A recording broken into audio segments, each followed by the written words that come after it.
Bismillahirrahmanirrahim. Assalamualaikum warahmatullahi wabarakatuh. Kami ucapkan selamat datang kepada para pimpinan Fakultas Kedokteran Universitas Samratulangi beserta jajarannya, para profesor, dokter, dokter gigi, nurse, senior-senior, para tamu undangan, dan peserta webinar Badan Tazkir Fakultas Kedokteran Universitas Samratulangi tahun 2023 yang bertemakan mengungkap kejadian luar biasa, tantangan dan upaya penanggulangan rabies. Baiklah, sebelumnya saya akan membacakan tata tertib kegiatan webinar. Yang pertama, rename atau mengganti nama akun dengan format tahun angkatan underscore nama, atau ormawa underscore nama, atau peserta underscore nama asli underscore instansi. Yang kedua, peserta dimohon untuk menonaktifkan mikrofon saat kegiatan berlangsung, kecuali dengan arahan panitia. Yang ketiga, peserta dapat bebas mengaktifkan atau menonaktifkan kamera saat kegiatan berlangsung. Yang keempat, sesi tanya-jawab dilaksanakan dengan menggunakan fitur raise hand maupun mengirimkan pertanyaan di kolom chat Zoom. Yang terakhir, mengisi daftar hadir melalui Google Form yang telah dikirim melalui chat Zoom meeting. Kepada seluruh peserta webinar, dimohon untuk memperhatikan dan selalu mematuhi tata tertib demi kelancaran acara.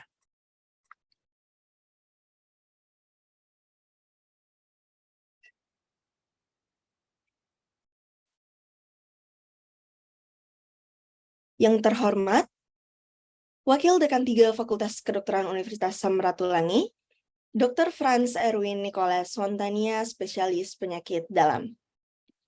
Yang terhormat, Pembina Badan Tazkir Fakultas Kedokteran Universitas Samratulangi, Dr. Muhammad Awaludin, spesialis penyakit dalam Magister Pendidikan.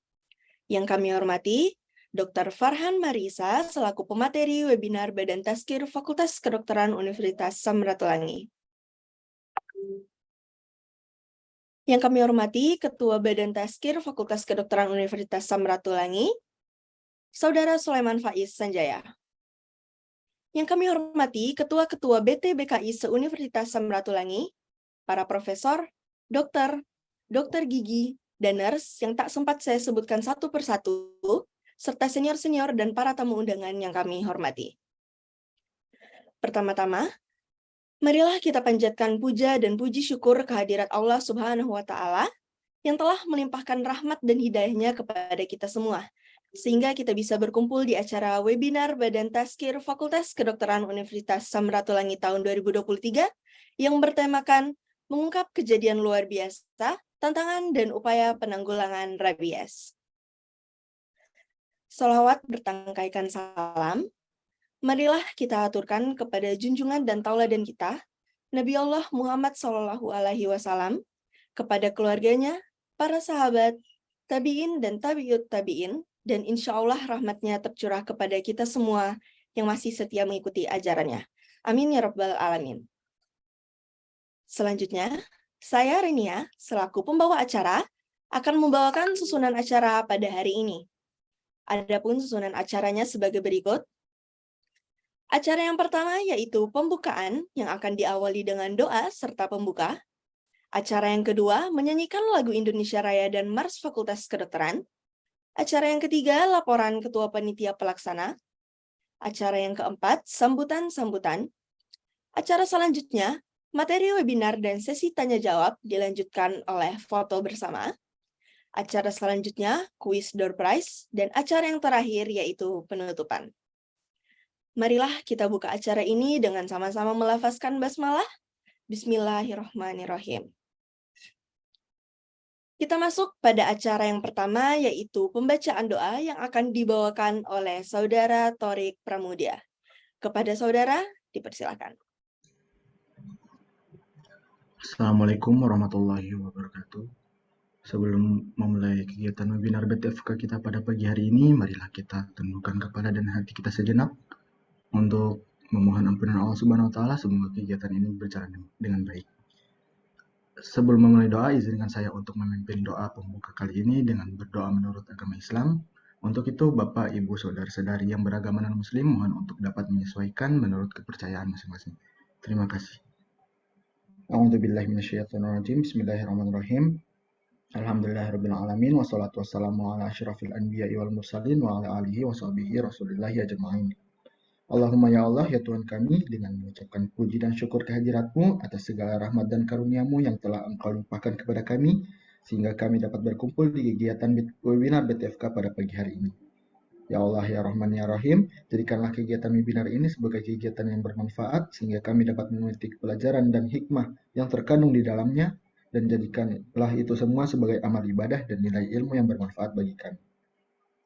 Rabbana zalamna anfusana wa illam taghfir lana wa tarhamna lanakunanna minal khasirin. Rabbana atina fid dunya hasanah wa fil akhirati hasanah wa qina adzabannar. Subhana rabbika rabbil izzati amma yasifun wa salamun alal mursalin walhamdulillahi rabbil alamin. Amin ya rabbal alamin. Assalamualaikum warahmatullahi wabarakatuh. Itulah pembacaan doa yang dibawakan oleh Saudara Torik. Kepada saudara kami ucapkan terima kasih. Selanjutnya menyanyikan lagu Indonesia Raya dan Mars Fakultas Kedokteran.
Kita masuk pada acara selanjutnya, yaitu laporan Ketua Panitia Pelaksana yang akan disampaikan oleh Saudara Habib Fikri Nugraha Purba. Kepada Saudara, dipersilahkan. Baik, bismillahirrahmanirrahim. Assalamualaikum warahmatullahi wabarakatuh. Selamat pagi, salam sejahtera bagi kita semua. Alhamdulillah rabbil wassalatu wassalamu ala asrafil anbiya'i wal mursalin wa ala alihi wa ashabihi rasulillahi ajma'in amma ba'du. Yang pertama dan yang utama sekali, marilah kita sampaikan puji dan syukur kita kehadirat Allah Subhanahu wa taala, yang mana atas berkat rahmat dan hidayahnya kita masih bisa bersama-sama berkumpul di ruangan Zoom meeting ini dalam rangka melaksanakan kegiatan webinar Badan Tazkir Fakultas Kedokteran Universitas Samratulangi tahun 2023. Tak lupa salawat berikan salam kita sampaikan kepada junjungan kita Nabi Allah Muhammad SAW, dan semoga kita mendapatkan syafaat dari beliau di hati ya rabbal alamin. Yang saya hormati Wakil Dekan 3 Fakultas Kedokteran Universitas Samratulangi, Dr. Franz Erwin Nicholas Swantania, spesialis penyakit dalam. Yang saya hormati Pembina Badan Tazkir Fakultas Kedokteran Universitas Samratulangi, Dr. Muhammad Aludin, spesialis penyakit dalam, Magister Pendidikan. Yang saya hormati Ketua Badan Tazkir Fakultas Kedokteran Universitas Samratulangi, Saudara Sulaiman Faiz Sanjaya. Yang saya hormati Ketua-Ketua BT BKI se-Universitas Samratulangi, para profesor, dokter, dokter gigi, dan nurse yang tentunya tak sempat saya sebutkan satu persatu. Webinar Badan Tazkir Fakultas Kedokteran merupakan suatu kegiatan tahunan yang diselenggarakan oleh Badan Tazkir Fakultas Kedokteran Universitas Samratulangi, dan pada tahun ini, webinar BTF mengangkat tema "Ungkap Kejadian Luar Biasa, Tantangan dan Upaya Penanggulangan Rabies". Hal ini tentunya didasari oleh meningkatnya angka kejadian rabies, terutama di wilayah Asia dan Afrika. Dan susunan kepanitiaan terdiri dari 45 orang panitia dari kepengurusan BTFK tahun 2022-2023. Kemudian metode pengumpulan dana yang kami lakukan dalam menyelenggarakan acara ini ialah dengan pendanaan awal, door-to-door, donatur, serta bantuan dari media partner kami, medtools.id. Peserta webinar terdiri di berbagai macam kalangan, mulai dari dokter, dokter gigi, nurse, mahasiswa, hingga setingkat SD sekalipun. Peserta juga berasal dari berbagai daerah sesuai dengan konsep acara ini, yaitu webinar nasional, dan hingga saat ini mencapai 500 lebih pendaftar. Tak banyak yang dapat saya laporkan, mungkin hanya demikian yang dapat saya sampaikan. Pada akhirnya saya mengucapkan banyak terima kasih kepada seluruh rekan panitia, tamu undangan, dan peserta yang telah meluangkan waktunya untuk dapat hadir di acara webinar BTFK pada tahun ini. Kemudian saya juga memohon maaf apabila dalam acara ini nantinya masih dapat kekurangan maupun kesalahan, sebab kami penyelenggara juga terdiri dari manusia yang tentunya tak luput dari kesalahan dan dosa. Sekali lagi terima kasih atas segala perhatiannya. Petir bukan sembarang petir, petir menyambar rumah si Fuad. Buat semua yang sudah hadir, semoga kegiatan ini bermanfaat. Billahi taufiq wal hidayah. Wassalamualaikum warahmatullahi wabarakatuh. Itulah laporan oleh Ketua Panitia Pelaksana kepada Saudara Habib. Kami ucapkan terima kasih. Acara berikutnya yaitu sambutan-sambutan. Sambutan pertama oleh Ketua Badan Tazkir Fakultas Kedokteran Universitas Samratulangi, Saudara Sulaiman Faiz Sanjaya. Kepada Saudara, dipersilahkan. Bismillahirrahmanirrahim. Assalamualaikum warahmatullahi wabarakatuh. Raditu billahi rabba wa bil islami dina wa Muhammadin nabiyya wa rasulah. Rabbi shrah li sadri wa yassir li amri wahlul 'uqdatam min lisani yafqahu qawli.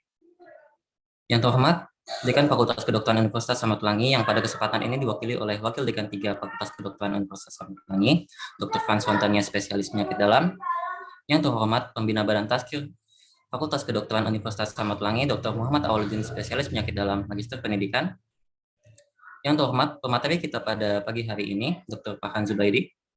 Yang terhormat moderator kita pada pagi hari ini, Dr. Muhammad Rifki. Yang terhormat Ketua Panitia Webinar BTFK tahun 2023, Habib Fikri Nugraha Purba. Yang terhormat Ketua-Ketua Ormawas Fakultas Kedokteran Unsrat, Ketua BT BKI se-Unsrat, para profesor, dokter, dokter gigi, nurse, senior-senior, para tamu undangan sekalian, dan peserta webinar BTFK Unsrat tahun 2023. Lalu yang saya cintai, teman-teman pengurus Badan Tazkir Fakultas Kedokteran dan panitia webinar BTFK tahun 2023. Puji syukur kehadirat Allah Subhanahu wa taala, berkat rahmat dan karunia-Nya kami dapat berkumpul di kegiatan webinar BTFK tahun 2023. Salawat serta salam kami curahkan kehadirat Nabi Muhammad sallallahu alaihi wasallam. Allahumma sholli wa sallim wa barik alaihi. Pertama-tama kami ucapkan terima kasih kepada Profesor, Dokter Gigi, nurse senior-senior, dan para tamu undangan sekalian, serta peserta webinar sekalian yang sudah menyempatkan diri untuk hadir di webinar BTFK Unpad tahun 2023 ini. Hari ini kita berkumpul dalam rangka menggali pemahaman lebih mendalam mengenai sebuah peristiwa yang sangat serius dan mempengaruhi kesehatan masyarakat, yaitu rabies. Webinar dengan tema mengungkapkan kejadian luar biasa, tantangan dan upaya penanggulangan rabies ini merupakan salah satu bentuk komitmen kami dalam meningkatkan kesadaran dan pengetahuan tentang isu tentang kesehatan yang krusial ini. Upaya penanggulangan rabies ini menjadi perhatian serius di berbagai negara termasuk Indonesia. Oleh karena itu, melalui acara ini kami ingin memberikan wawasan dan pengetahuan lebih mendalam tentang penyakit ini, tantangan yang dihadapi, serta upaya yang dapat dilakukan bersama untuk mencegah dan mengatasi rabies. Mari kita memanfaatkan kesempatan ini untuk belajar bersama dan saling bertukar informasi terkait penyakit rabies ini. Terima kasih saya ucapkan kembali kepada seluruh panitia yang telah bekerja keras dalam menyelenggarakan acara ini, pada moderator dan pemateri yang telah bersedia berbagi ilmu dan pengalaman mereka, serta kepada Profesor, Dokter Gigi, nurse senior, dan para tamu undangan yang tak sempat saya sebutkan satu persatu, yang telah meluangkan waktunya untuk hadir di acara ini. Semoga acara webinar mengungkapkan kejadian luar biasa, tantangan, dan upaya penanggulangan rabies ini dapat menjadi untuk memberikan manfaat yang nyata bagi kita semua. Akhirul kalam, wabillahi taufiq walhidayah. Wassalamualaikum warahmatullahi wabarakatuh. Itulah sambutan dari Ketua Badan Tazkir Fakultas Kedokteran Universitas Samratulangi. Kepada saudara kami ucapkan terima kasih. Sambutan kedua oleh Pembina Badan Tazkir Fakultas Kedokteran Universitas Samratulangi, Dr. Muhammad Awaludin, spesialis penyakit dalam Magister Pendidikan. Kepada dokter kami persilahkan dengan hormat.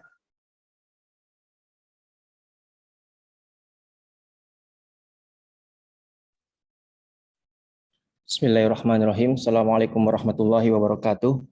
Alhamdulillah na'maduhu wa nasta'inu wa nastaghfiruh. Wa na'udzu billahi min syururi anfusina wa min sayyiati a'malina. May yahdihillahu fala hadiya lahu wa may yudlil fala hadiya lahu. Asyhadu an la ilaha illallah wa asyhadu anna Muhammadan abduhu wa rasuluh. Yang saya hormati Dekan Fakultas Kedokteran Profesor Dr. Nova Kapantau di AN MSc Spesialis Gizi Klinik, yang dalam hal ini diwakili oleh Wakil Dekan 3 Dr. Franz Wantania, spesialis penyakit dalam sekaligus guru saya. Yang saya banggakan pengurus BTFK dan panitia penyelenggara kegiatan webinar kali ini. Yang saya hormati juga dan saya banggakan pegiat sosial pembicara kita, Dr. Farhan Zubaidi. Tadi saya melihat di Instagram pengikut daripada dokter ada berkisar 379.000. Saya harapkan nantinya ke depan informasi-informasi yang akan kita bahas hari ini bisa bermanfaat untuk kita baik secara pribadi maupun pelayanan kita ke depan. Kemudian yang terakhir, saya mengucapkan terima kasih juga atas kesediaan daripada moderator kita pada kesempatan kali ini, Dr. Muhammad Rifki. Dan yang saya hormati juga terakhir, peserta webinar yang lumayan banyak hari ini, ada sekitar 250 peserta. Tadi saya lihat ada dari kalangan dokter gigi, kemudian keperawatan juga. Secara epidemiologi kita tahu bersama bahwa penyakit rabies ini tersebar luas di seluruh dunia ya, dan telah menjangkiti lebih dari 150 negara, terutama di negara-negara berkembang. Di Indonesia sendiri, sebagian besar kasus rabies itu terutama pada manusia berasal dari gigitan anjing ya. Hampir 34 provinsi itu terkena ya, hanya 8 provinsi secara epidemiologi yang bebas rabies, yaitu Kepulauan Riau, Bangka Belitung, Papua, kemudian DKI Jakarta. Menariknya, data yang saya ambil dari tahun 2015 sampai dengan 2019, Sulawesi Utara, di mana BTFK atau Fakultas Kedokteran ini berasal, memiliki angka mortalitas yang sangat tinggi ya.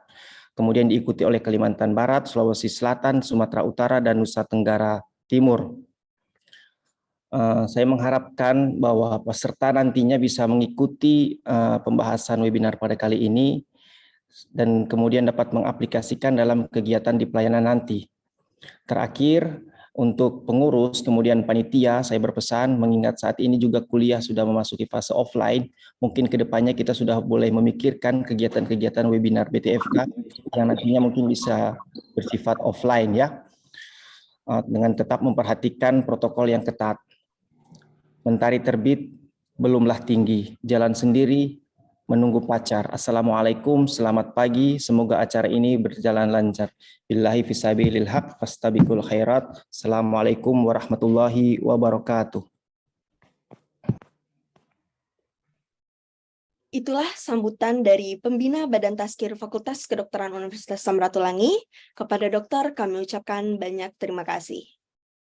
Sambutan selanjutnya oleh Dekan Fakultas Kedokteran Universitas Samratulangi, yang dalam hal ini diwakili oleh Wakil Dekan 3 Fakultas Kedokteran Universitas Samratulangi, Dr. Franz Erwin Nicholas Wantania, spesialis penyakit dalam. Kepada dokter, kami persilahkan dengan hormat. Oke, selamat pagi semuanya. Bisa kedengaran suara saya? Bisa, dokter. Assalamualaikum warahmatullahi wabarakatuh.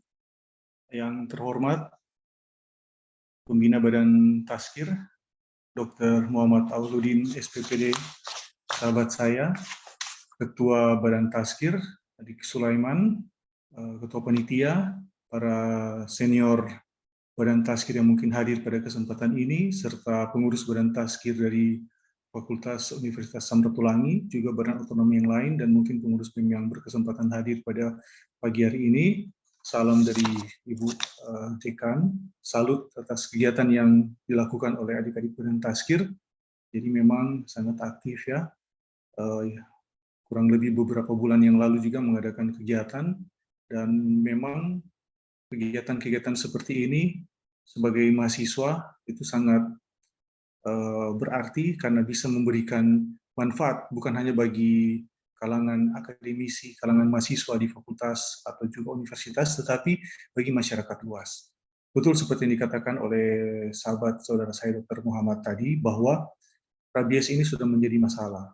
Kalau kita berbicara tentang penyakit infeksi seperti TBC yang sangat banyak penularannya juga, demikian juga dengan COVID yang menjadi masalah nasional bahkan dunia, kita tidak bisa mengesampingkan masalah rabies ini. Karena kalau kita melihat dengan angka dari sisi penularan, itu rabies itu lebih daripada COVID sebenarnya. Artinya, kalau dia memang sudah terkena, itu pasti tertular itu. Nah, sehingga pencegahannya itu memang harus dilakukan. Apalagi angka mortalitasnya, itu memang hampir dikatakan 100%. Berbeda dengan COVID, tidak 100% kan angka kematiannya.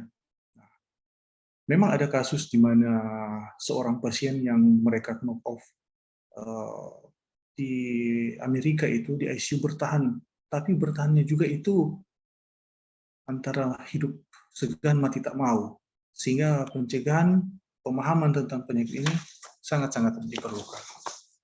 Jadi untuk itu saya mengucapkan mewakili Ibu Dekan, bagi adik-adik dan seluruh peserta dan juga narasumber, terima kasih sudah bersedia hadir dan membagikan wawasan ilmu pengetahuan kepada masyarakat di webinar ini. Sekali lagi, selamat berwebinar. Mohon maaf saya tidak menyiapkan pantun, tapi yang pasti tetap semangat hingga pada acara ini bisa berakhir nanti. Mungkin kalau ada sumur di ladang, banyak air yang bisa ditimba, tapi pada ruang webinar ini banyak ilmu yang bisa kalian timba. Itu saja dari saya. Sekian dan terima kasih. Assalamualaikum warahmatullahi wabarakatuh. Hidup mahasiswa.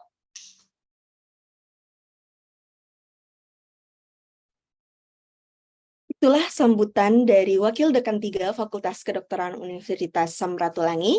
Kepada dokter kami ucapkan banyak terima kasih. Sebelum memasuki acara selanjutnya, saya ingatkan kepada seluruh partisipan untuk pengisi daftar hadir yang telah dikirimkan melalui kolom chat Zoom. Acara selanjutnya yaitu pemberian materi webinar.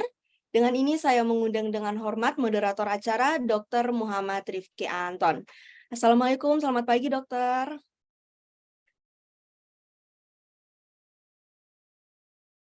Ya, waalaikumsalam. Selamat pagi. Kedengaran suaraku?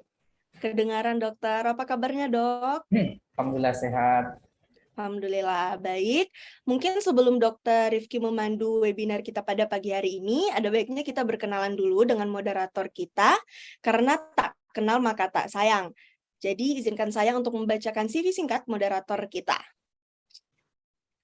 Moderator kita pada pagi hari ini adalah Dr. Muhammad Rifki Anton, lahir pada 24 Februari 1995 di Palopo, dan sekarang berdomisili di Kota Makassar.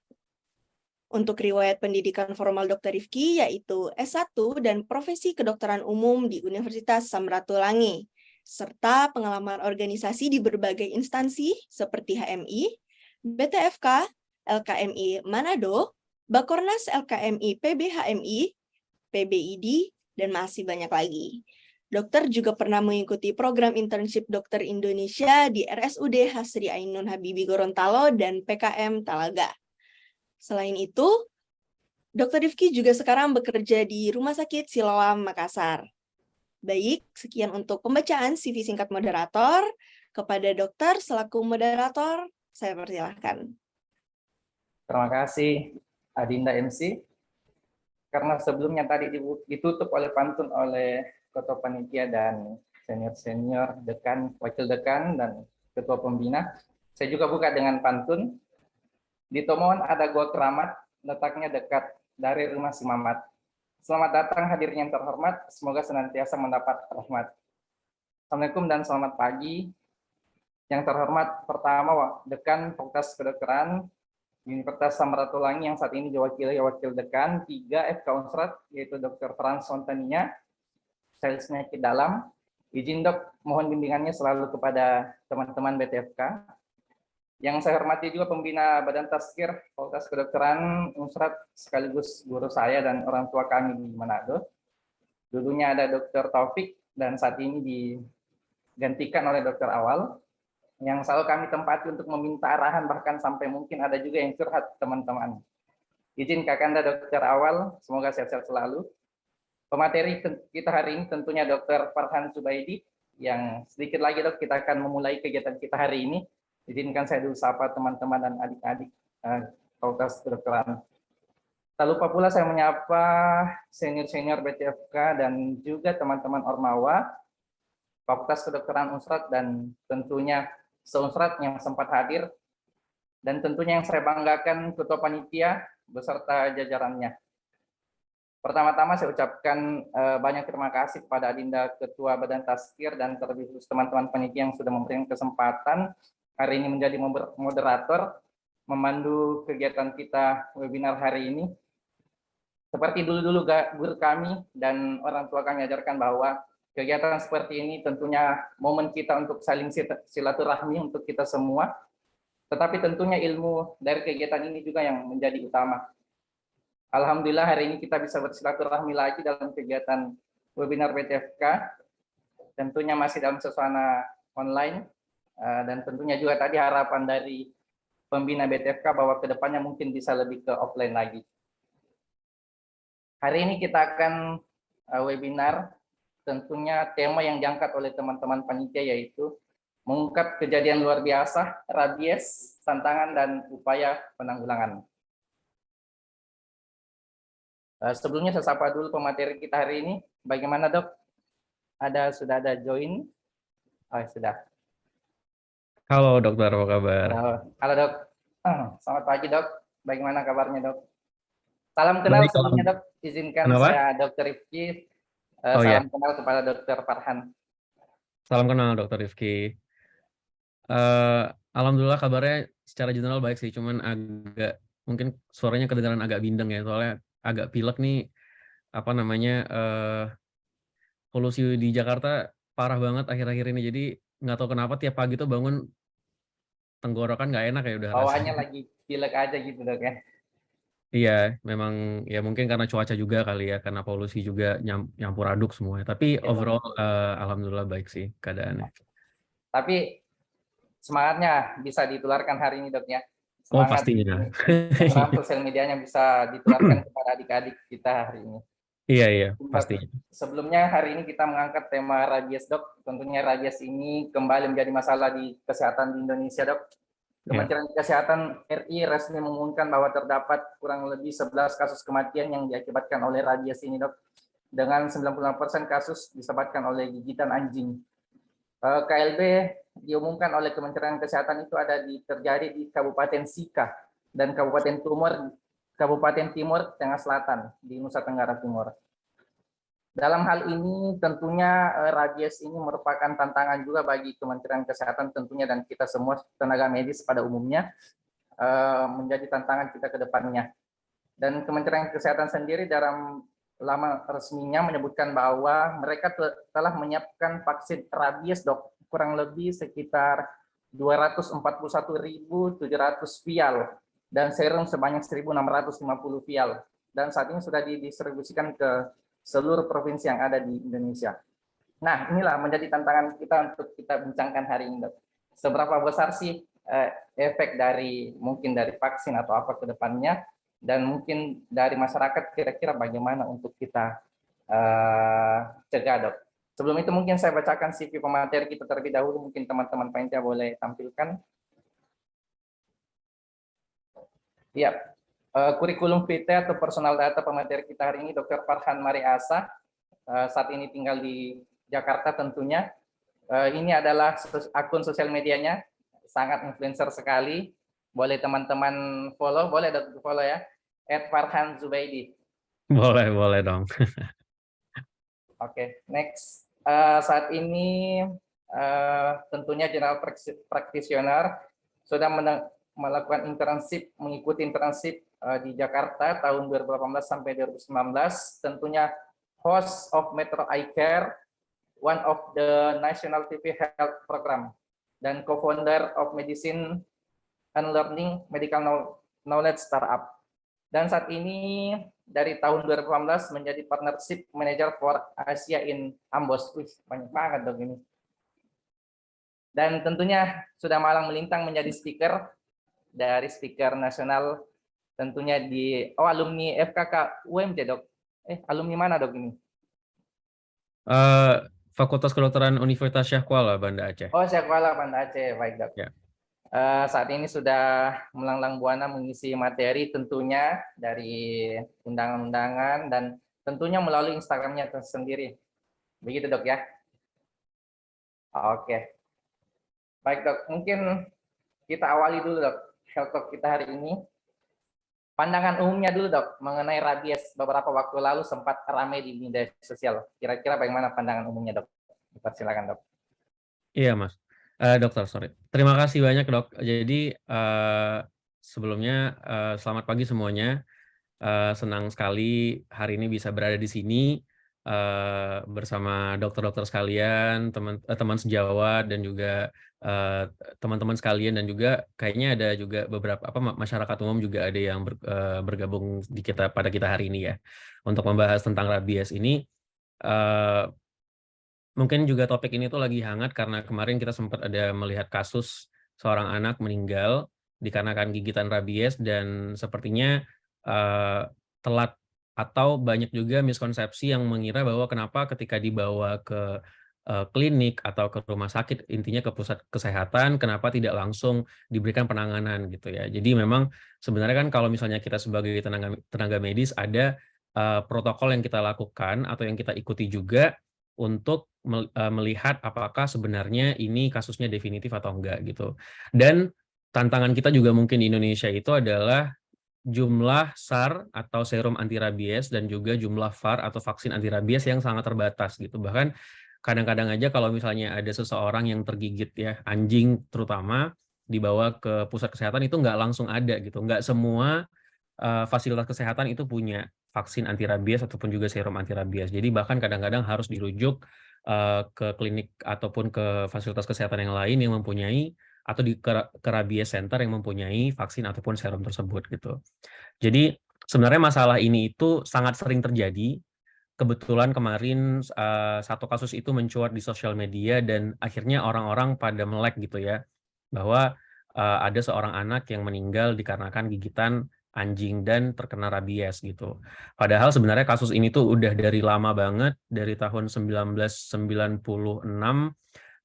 sampai 2023 ini itu masih banyak sekali terjadi sebenarnya gitu. Bahkan kalau misalnya kita ngelihat juga di provinsi-provinsi seperti di Bali gitu ya, atau di Nusa Tenggara Barat, di Nusa Tenggara Timur, itu kejadiannya masih banyak banget gitu. Jadi di Indonesia itu sendiri untuk rabies itu hanya sekitar jadi kita punya 34 provinsi gitu, dan ada cuman beberapa provinsi yang bebas rabies gitu ya. Jadi apa namanya, sisanya itu masih ada kasus rabies yang terjadi, walaupun tidak semuanya mungkin kasusnya secara merata gitu. Maksudnya ada beberapa provinsi yang memang lebih banyak kasusnya terjadi dibandingkan provinsi yang lainnya gitu. Jadi memang ya dengan adanya webinar ini kita berharap semoga kita mendapatkan pengetahuan sih tentang rabies ini apa, dan mungkin kita tahu penanganannya seperti apa. Kalaupun misalnya ya jangan sampai sih ya, tapi kalaupun misalnya terjadi kita tahu penanganannya seperti apa dan apa yang harus kita lakukan pertama kali seperti itu. Oke dok, ya memang sangat menarik ini dok akhir-akhir ini tentang rabies dok ya. Tapi apa memang rabies ini murni karena gigitan anjing dok, atau bisa juga dari hewan lain kira-kira dok? Iya, jadi kalau misalnya untuk gigitan itu yang paling banyak tuh 90%-nya di anjing ya. Nah kalau misalnya untuk kita yang di Indonesia itu ada juga beberapa reservoir ataupun beberapa binatang lain yang bisa menularkan, walaupun tidak sebanyak anjing, seperti misalnya kucing ataupun kera gitu ya. Dan di beberapa negara lain itu banyak juga rabies itu ditularkan misalnya melalui kelelawar, ataupun juga kayak binatang kelelawar sih ya. Tapi kalau misalnya di Indonesia itu yang paling banyak itu sebenarnya anjing, 90%-nya, dan mungkin sampai sejauh ini apakah memang ada kasusnya atau tidak pun juga belum terdengar, tapi bisa juga disebabkan oleh kucing ataupun kera gitu. Iya betul dok, sampai saat ini sih kayaknya belum ada dok ya kayak yang lain yang terdengar kabarnya bahwa sebenarnya. Dan saat ini memang banyak karena anjing dok ya. Nah kira-kira dok, yang beredar itu apa yang dirasakan oleh penderita rabies itu dok, yang selain mungkin demam atau apa kira-kira gejala dari penyakit rabies ini dok? Iya, jadi terima kasih dok. Kalau misalnya kita ngomongin rabies, mungkin sedikit gambaran saja gitu ya untuk kita semua. Rabies itu ada masanya ya. Jadi kalau misalnya kita melihat dari mulai pertama kali tergigit gitu ya oleh hewan yang memiliki gejala rabies. Jadi gejala rabies pada hewan itu sebenarnya tergantung apakah hewannya itu dia memiliki gejala yang paralitik. Jadi ada hewan yang ketika terkena rabies itu dia diam gitu. Jadi dia nggak yang kita kan sebutnya punya penyakit anjing gila ya dalam tanda kutip gitu. Jadi kenapa disebut anjing gila? Karena sebenarnya ketika terkena ketika dia terkena rabies itu dia akan menggila. Dia tidak berperilaku seperti hewan biasa gitu ya. Jadi biasanya mungkin hewannya itu jadi hiperaktif, hipersalivasi gitu ya. Terus juga ada yang mungkin takut dengan air, takut dengan cahaya, takut dengan makanan gitu. Dan yang tadinya mungkin kalau misalnya tidak menggigit jadi menggigit, mengejar hewan ataupun manusia yang lain dan segala macam. Jadi gejala-gejala ini, perubahan perilaku pada hewan ini kita harus curigai sebagai rabies kayak gitu. Nah, kalau misalnya rabies ini misalnya ada seseorang yang tergigit hewan yang memiliki rabies, itu tidak langsung serta-merta besoknya akan muncul gejala gitu. Jadi biasanya itu ada masa inkubasi. Masa inkubasi itu adalah masa ketika si virus ini tuh masuk ke dalam ke dalam tubuh manusia dan menetap sampai nanti akhirnya menimbulkan gejala. Jadi biasanya itu sekitar 20 sampai 60 hari atau bahkan bisa tahunan, tapi kalau misalnya berdasarkan dari WHO itu biasanya masa inkubasinya itu sekitar 30 hari sampai 90 hari gitu. Jadi itu adalah masa inkubasi atau sekitar 1 sampai 3 bulan. Jadi ketika tergigit 1 sampai 3 bulan itu biasanya nggak ada gejala dulu, baru setelahnya bisa muncul gejala gitu.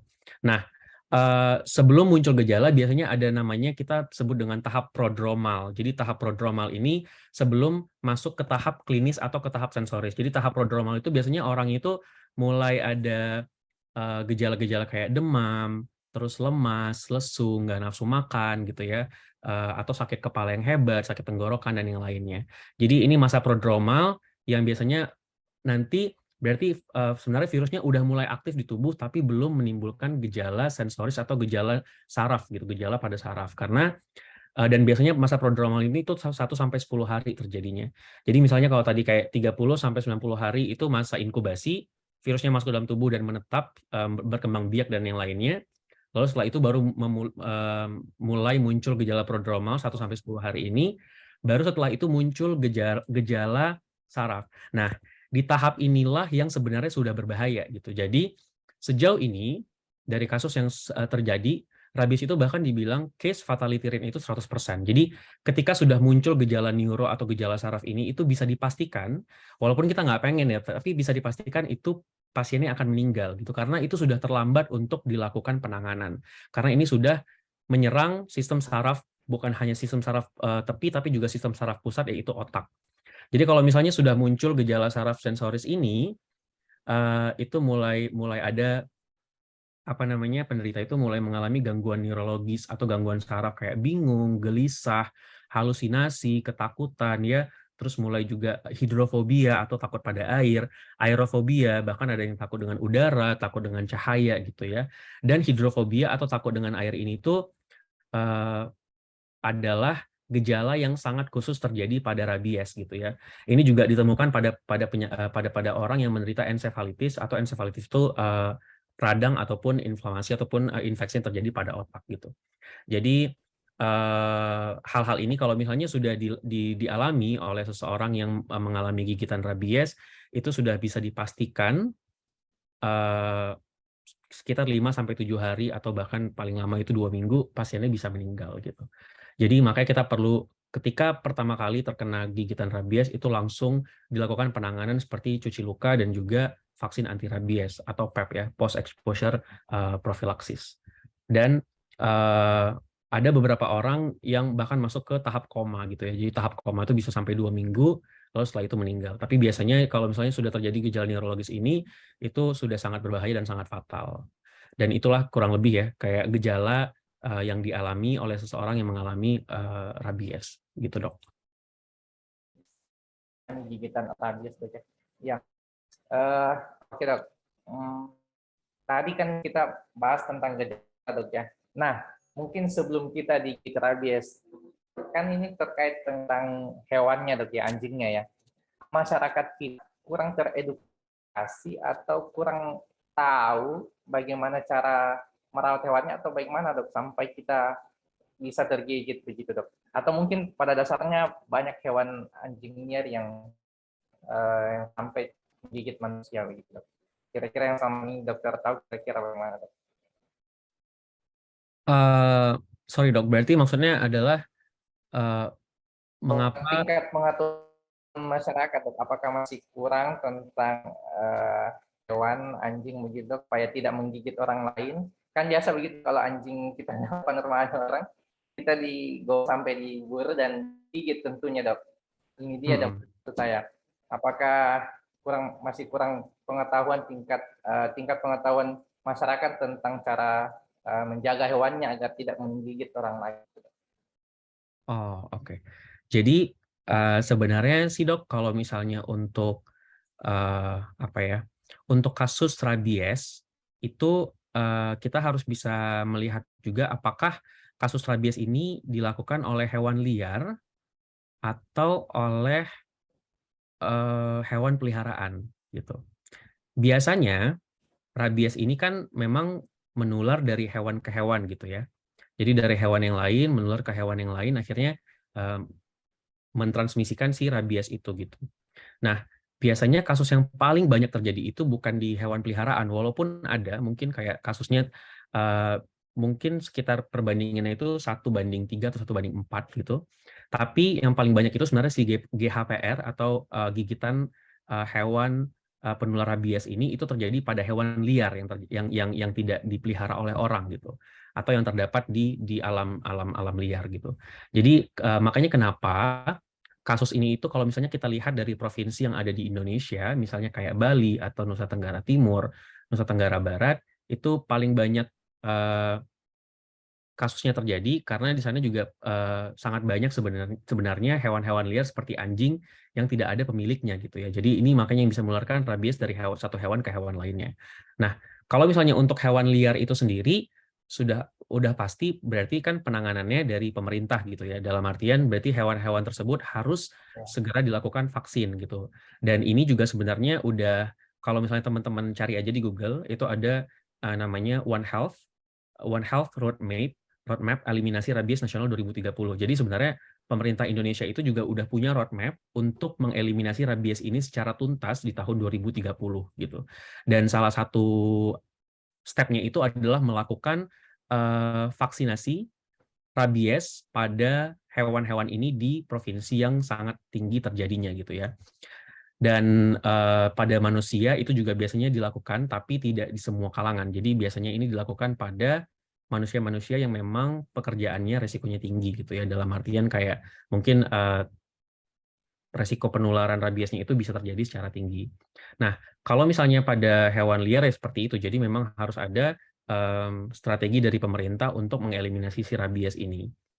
Kalau misalnya pada hewan peliharaan, itu kita juga tahu mungkin bagi teman-teman ataupun bagi para audiens di sini yang punya hewan peliharaan, itu biasanya untuk anjing dan kucing juga udah dilakukan atau sudah disediakan, walaupun mungkin harus mengeluarkan biaya ya, kita harus mengeluarkan biaya sendiri, tidak gratis, tapi itu juga ada terdapat vaksin rabies pada hewan-hewan peliharaan tersebut gitu.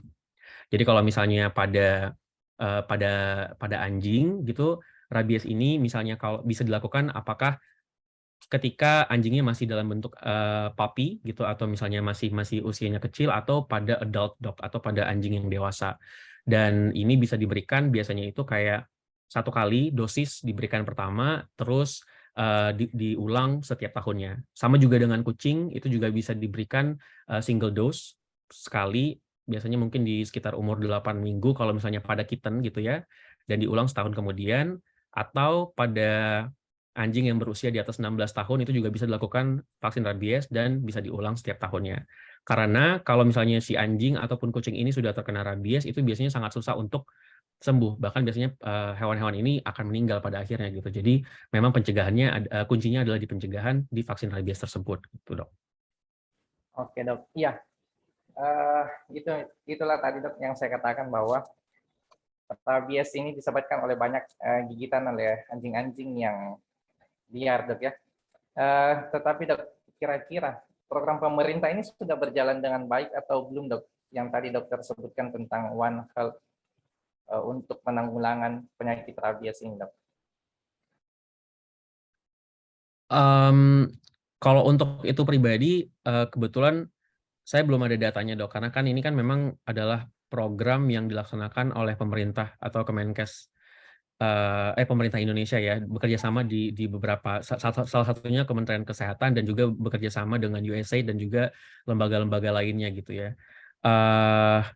Kebetulan ini sebenarnya ada PDF-nya ya, ada apa namanya, ada dokumennya, itu 134 halaman gitu. Jadi di dokumen ini dibuat di tahun 2019.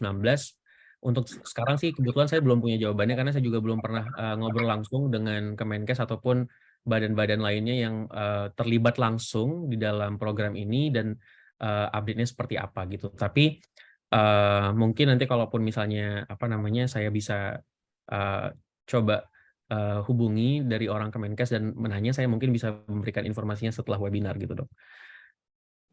Baik, Dok. Tapi Ya, kalau misalnya kita melihat peran pemerintah, maksudnya kalau kita melihat dari dokumen ini, itu sebenarnya sangat detail langkah yang harus dilakukan oleh pemerintah itu untuk mengeliminasi rabies ini di tahun 2030.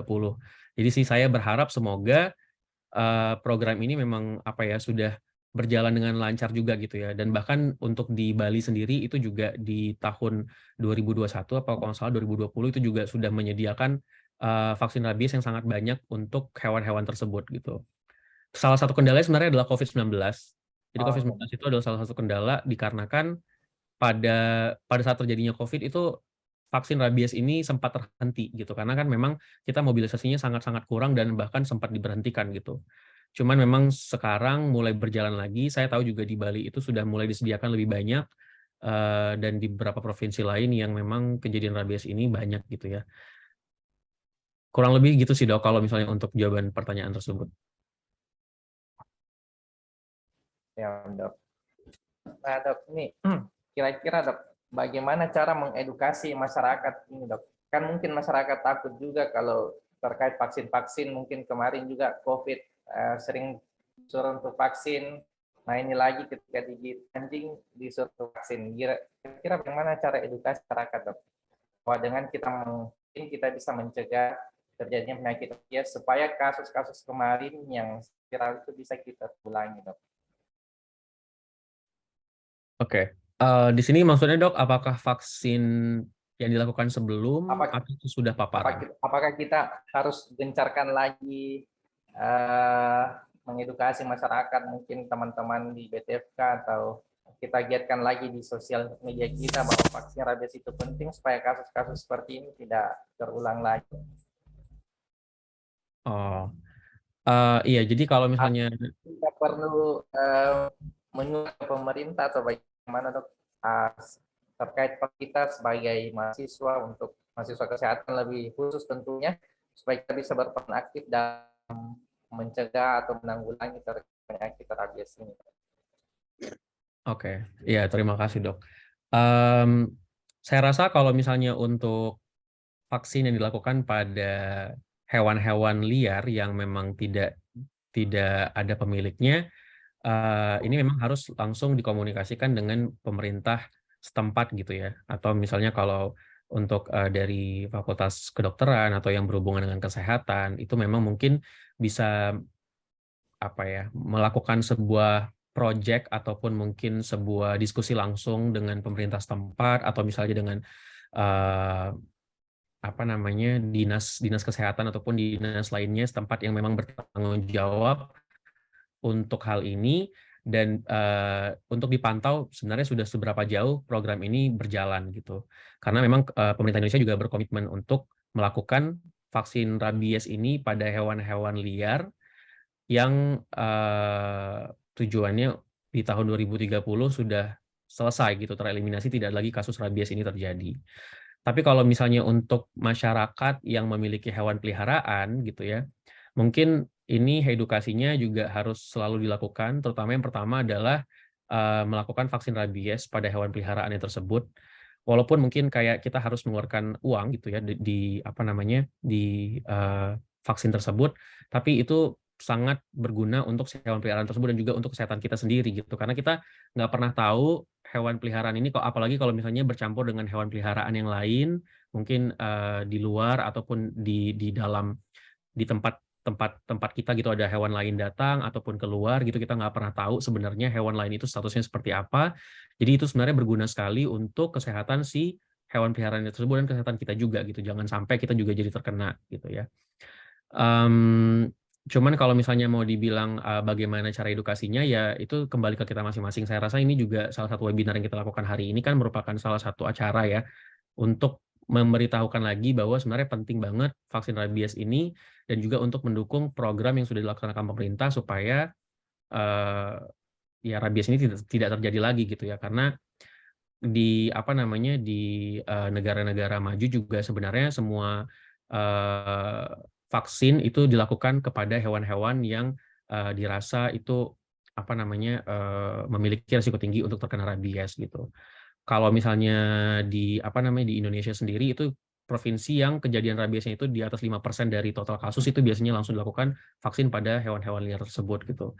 Untuk hewan peliharaan ya berarti itu tanggung jawab oleh pemiliknya melakukan vaksin rabies. Kebetulan saya pribadi juga punya seekor kucing gitu ya, dan baru aja sekitar kalau nggak salah mungkin 2 minggu atau 3 minggu sih sama saya. Cuman memang dia nggak pernah main dengan hewan lain, tapi saya sudah juga melakukan jadwal untuk melakukan vaksin rabies di kucing tersebut. Walaupun memang kucing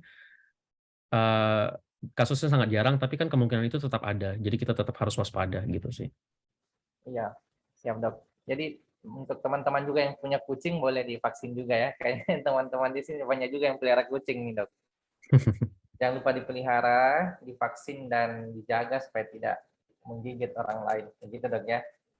Nah, Betul. ini dok, tantangannya tadi yang saya tangkap dok, satu itu terkait vaksinnya yang mungkin saat ini masih sementara diusahakan oleh pemerintah untuk bisa tersebar ke seluruh pelosok Indonesia dan tentunya ke tempat-tempat yang kemungkinan besar bisa terjadinya KLB rabies lagi.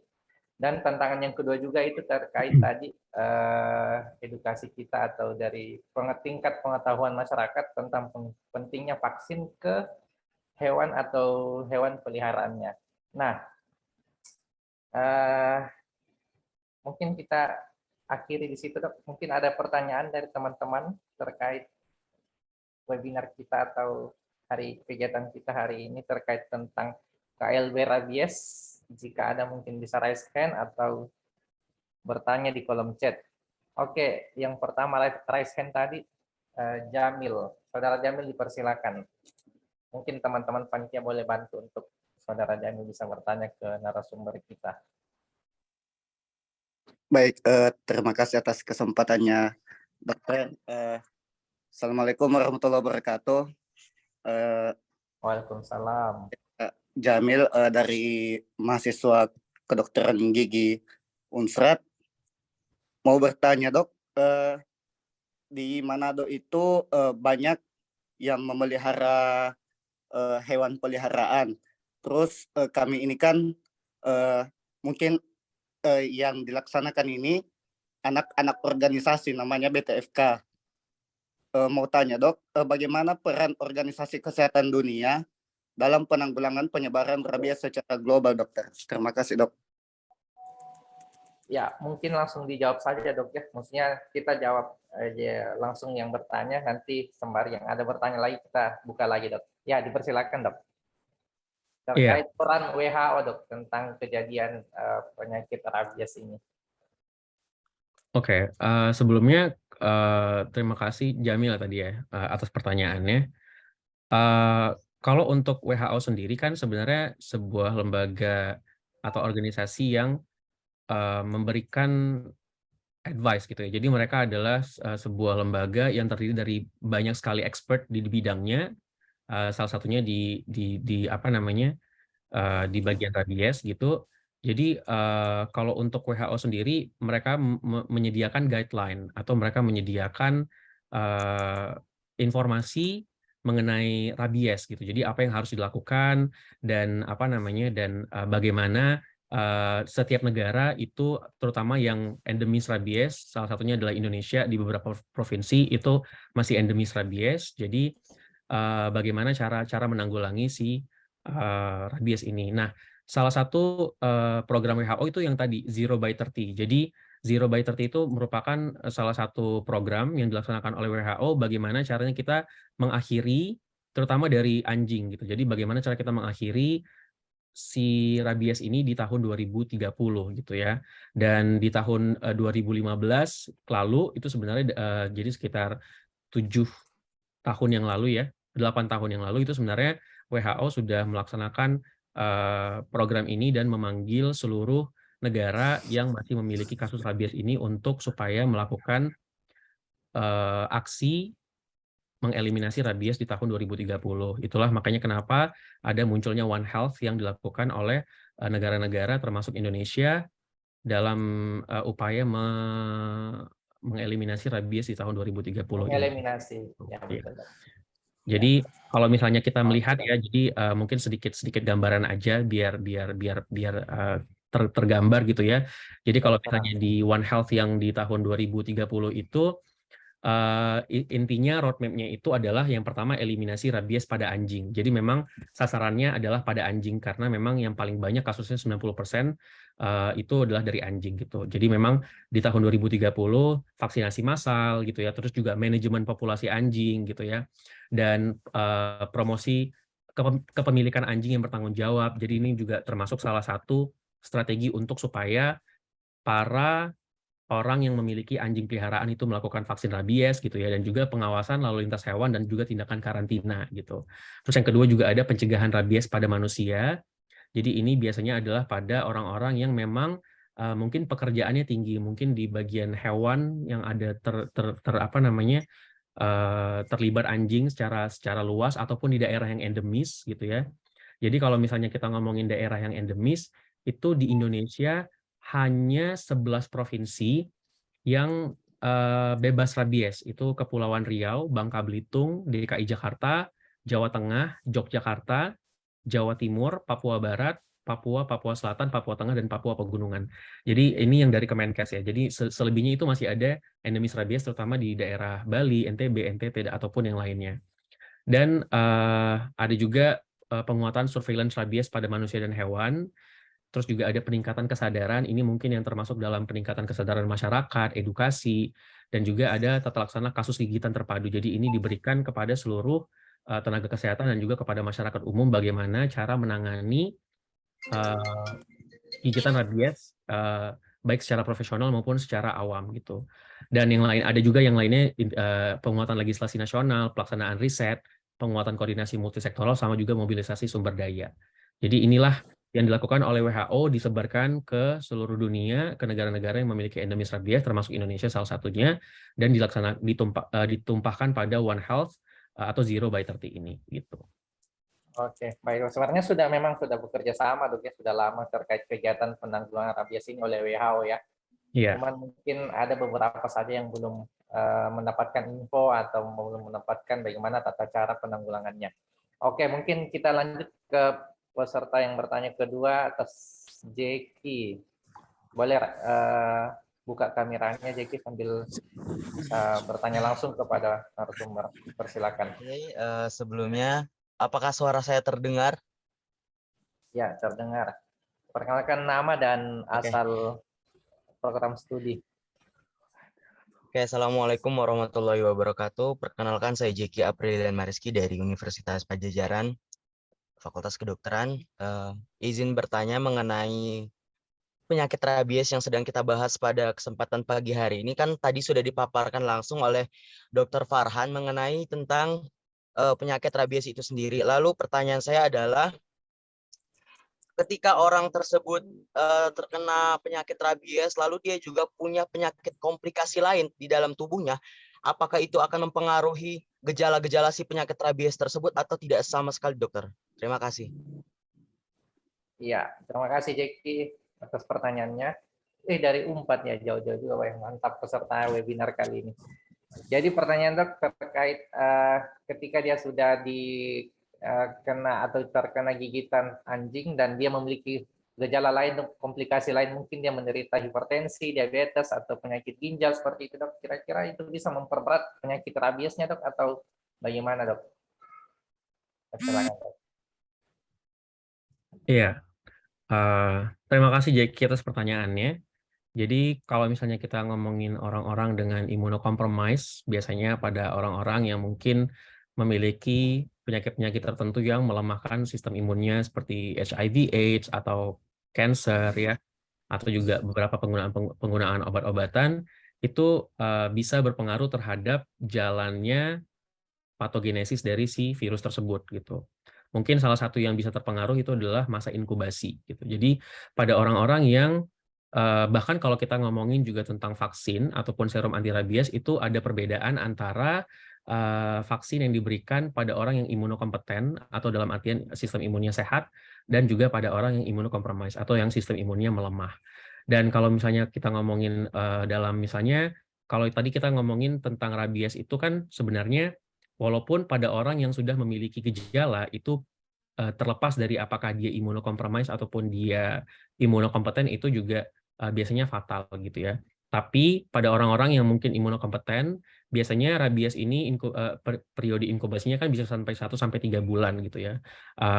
Atau bahkan ada beberapa orang yang juga bisa bahkan beberapa tahun gitu.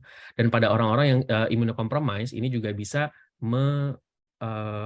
memberikan efek masa inkubasi yang lebih cepat dibandingkan dengan orang yang status imunnya lebih kuat gitu.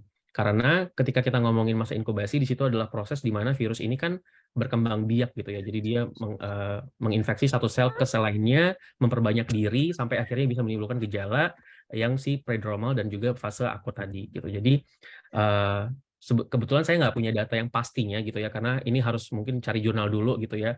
Apakah memang apa aja mungkin gejala yang bisa memperparah ataupun bagaimana periode inkubasinya. Tapi pada orang-orang yang imunokompromis itu biasanya bisa jadi gitu ya, bisa jadi masa inkubasinya itu lebih cepat dibandingkan orang yang imunokompeten. Karena pada orang yang sistem imunnya kuat, kalau misalnya kita ngomongin secara medis dan juga kita gabungkan dengan logika, ya sudah pasti perlawanan tubuh terhadap si virus itu akan juga semakin lebih lama, walaupun pada akhirnya mungkin bisa kalah kalau tidak ditangani dengan baik gitu ya.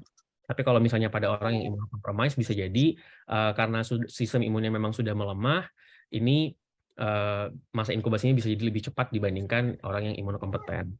Makanya kalau misalnya kita juga lepas tapi juga dari imunokompromis ataupun imunokompeten, itu tetap harus dilakukan kalau memang kita merasa bahwa kita punya resiko untuk terkena rabies, baik mungkin itu dari hewan sekitar atau kita punya hewan peliharaan, itu disarankan untuk tetap dilakukan vaksin rabies gitu.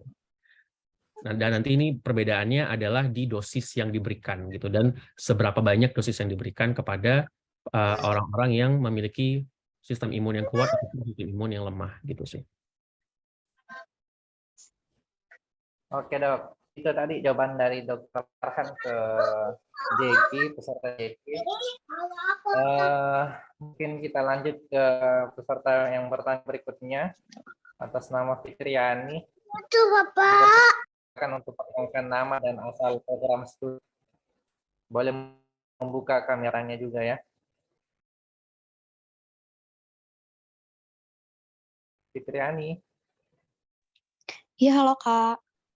Ya, dipersilakan untuk bertanya, perkenalkan nama dan asal program studi. Ya, baik. Terima kasih sebelumnya. Izinkan saya bertanya, saya Fitriani, program studi saya Ilmu Komunikasi. Dok, saya izin bertanya dok, jika ada yang terkena rabies ini, apakah semua rumah sakit itu sudah mengcover untuk yang terjadi rabies ini? Jadi takutnya kan kita ke rumah sakit A, ternyata rumah sakit A itu penolongannya kurang tepat untuk rabies, jadi kita harus pindah-pindah. Apakah semua rumah sakit sudah bisa untuk menolong itu dok? Lalu kemudian apakah untuk penolongan ini tuh sudah di-cover BPJS atau belum? Lalu yang terakhir, jika jika amit-amit ada yang terkena rabies, terus hewan yang membuat rabies ini dibunuh, apakah itu salah dok? Seperti itu. Terima kasih. Baik, Fitri, asal program studi di mana Fitri? Kampusnya, kalau boleh tahu. Di UNJ. UNJ Negeri Jakarta ya. Wah, mantap. Jadi pertanyaan ada 3 nih dok. Pertama, terkait kesiapan rumah sakit yang akan dituju untuk kita digigit anjing. Kedua, ditanggung BPJS enggak? Ada tanggung BPJS atau tidak dok, terkait vaksinnya? Yang ketiga apa tadi Fitri?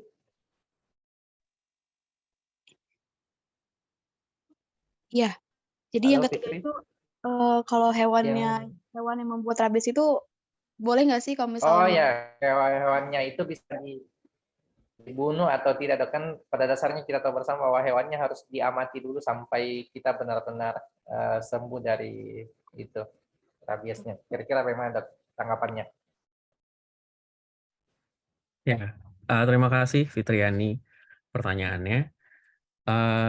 Kalau misalnya untuk apakah semua fasilitas kesehatan itu punya vaksin ataupun serum anti rabies, sejauh yang saya tahu dan juga dari pengalaman itu tidak semuanya ada gitu.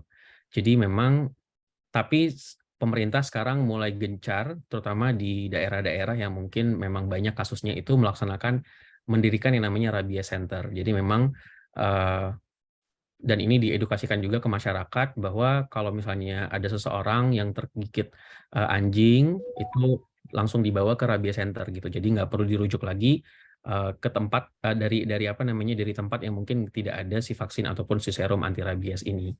Dan jadi sejauh yang saya sependek pengetahuan ya gitu. Jadi nggak semua fasilitas kesehatan itu punya si vaksin ataupun serum anti rabies ini, karena ini juga terbatas. Jadi memang apa namanya, dulu saya juga sempat di puskesmas di Jakarta itu ada kasus pasien rabies, kita harus rujuk juga ke rumah sakit yang memiliki vaksin ataupun si serum anti rabies ini. Yang kedua, kalau orang yang terinfeksi, jadi bukan vaksinasi ya, jadi bukan vaksinasi. Kalau orang yang terinfeksi dan butuh penanganan itu ditanggung BPJS. Tapi kalau misalnya hanya ingin melakukan vaksinasi untuk mencegah, itu tidak ditanggung setahu saya. Jadi memang harus bayar lagi kalau kita memang mau melakukan vaksinasi rabies pre-paparan atau sebelum paparan. Dan yang ketiga, tadi pertanyaannya apakah hewan yang apakah menggigit etis gitu ya dibunuh atau gitu ya? bisa dibunuh, Dok? Well, sebenarnya kalau hewan tersebut memang rabies, nggak usah kita bunuh pun dia akan meninggal sebenarnya, dia akan mati. Karena sangat jarang hewan yang terkena rabies itu selamat gitu. Jadi kalau misalnya sudah mengenai sistem saraf pada hewan tersebut, biasanya hewan tersebut akan meninggal. Makanya kenapa kalau misalnya kita melihat tata laksana pada tata laksana penularan rabies itu, ketika pertama kali ada kasus paparan gigitan hewan penular rabies, itu kita lihat dulu di observasi 10-14 hari. Kenapa diobservasi 10-14 hari? Karena kalau misalnya lukanya, jadi kalau kita ngomongin luka itu kan ada luka resiko tinggi, ada luka resiko rendah gitu ya. Jadi kalau misalnya luka resiko tinggi itu intinya adalah luka yang mungkin terjadi pada bagian bukan cuma luar kulit tapi sudah masuk ke bagian dalam gitu ya, atau pada bagian atas yang dekat ke otak gitu kayak leher, muka, kepala dan yang lainnya, itu biasanya pasiennya langsung segera dilakukan VAR dan juga SAR kalau perlu. Tapi kalau misalnya pada yang luka gigitan rendah, misalnya gigitannya itu hanya sekedar cakaran gitu pada kulit, atau misalnya hanya sekedar lecet dan bukan di bagian atas, jadi misalnya di bagian tangan atau di bagian kaki yang jauh dari otak gitu ya. Nah, itu kita observasi dulu hewannya 10-14 hari. Kira-kira hewannya karena kalau hewan yang terkena rabies itu biasanya maksimal dalam 2 minggu tuh sekitar 2 minggu sekitar 2 minggu itu biasanya mati pasti si hewannya itu karena sudah terjangkit rabies.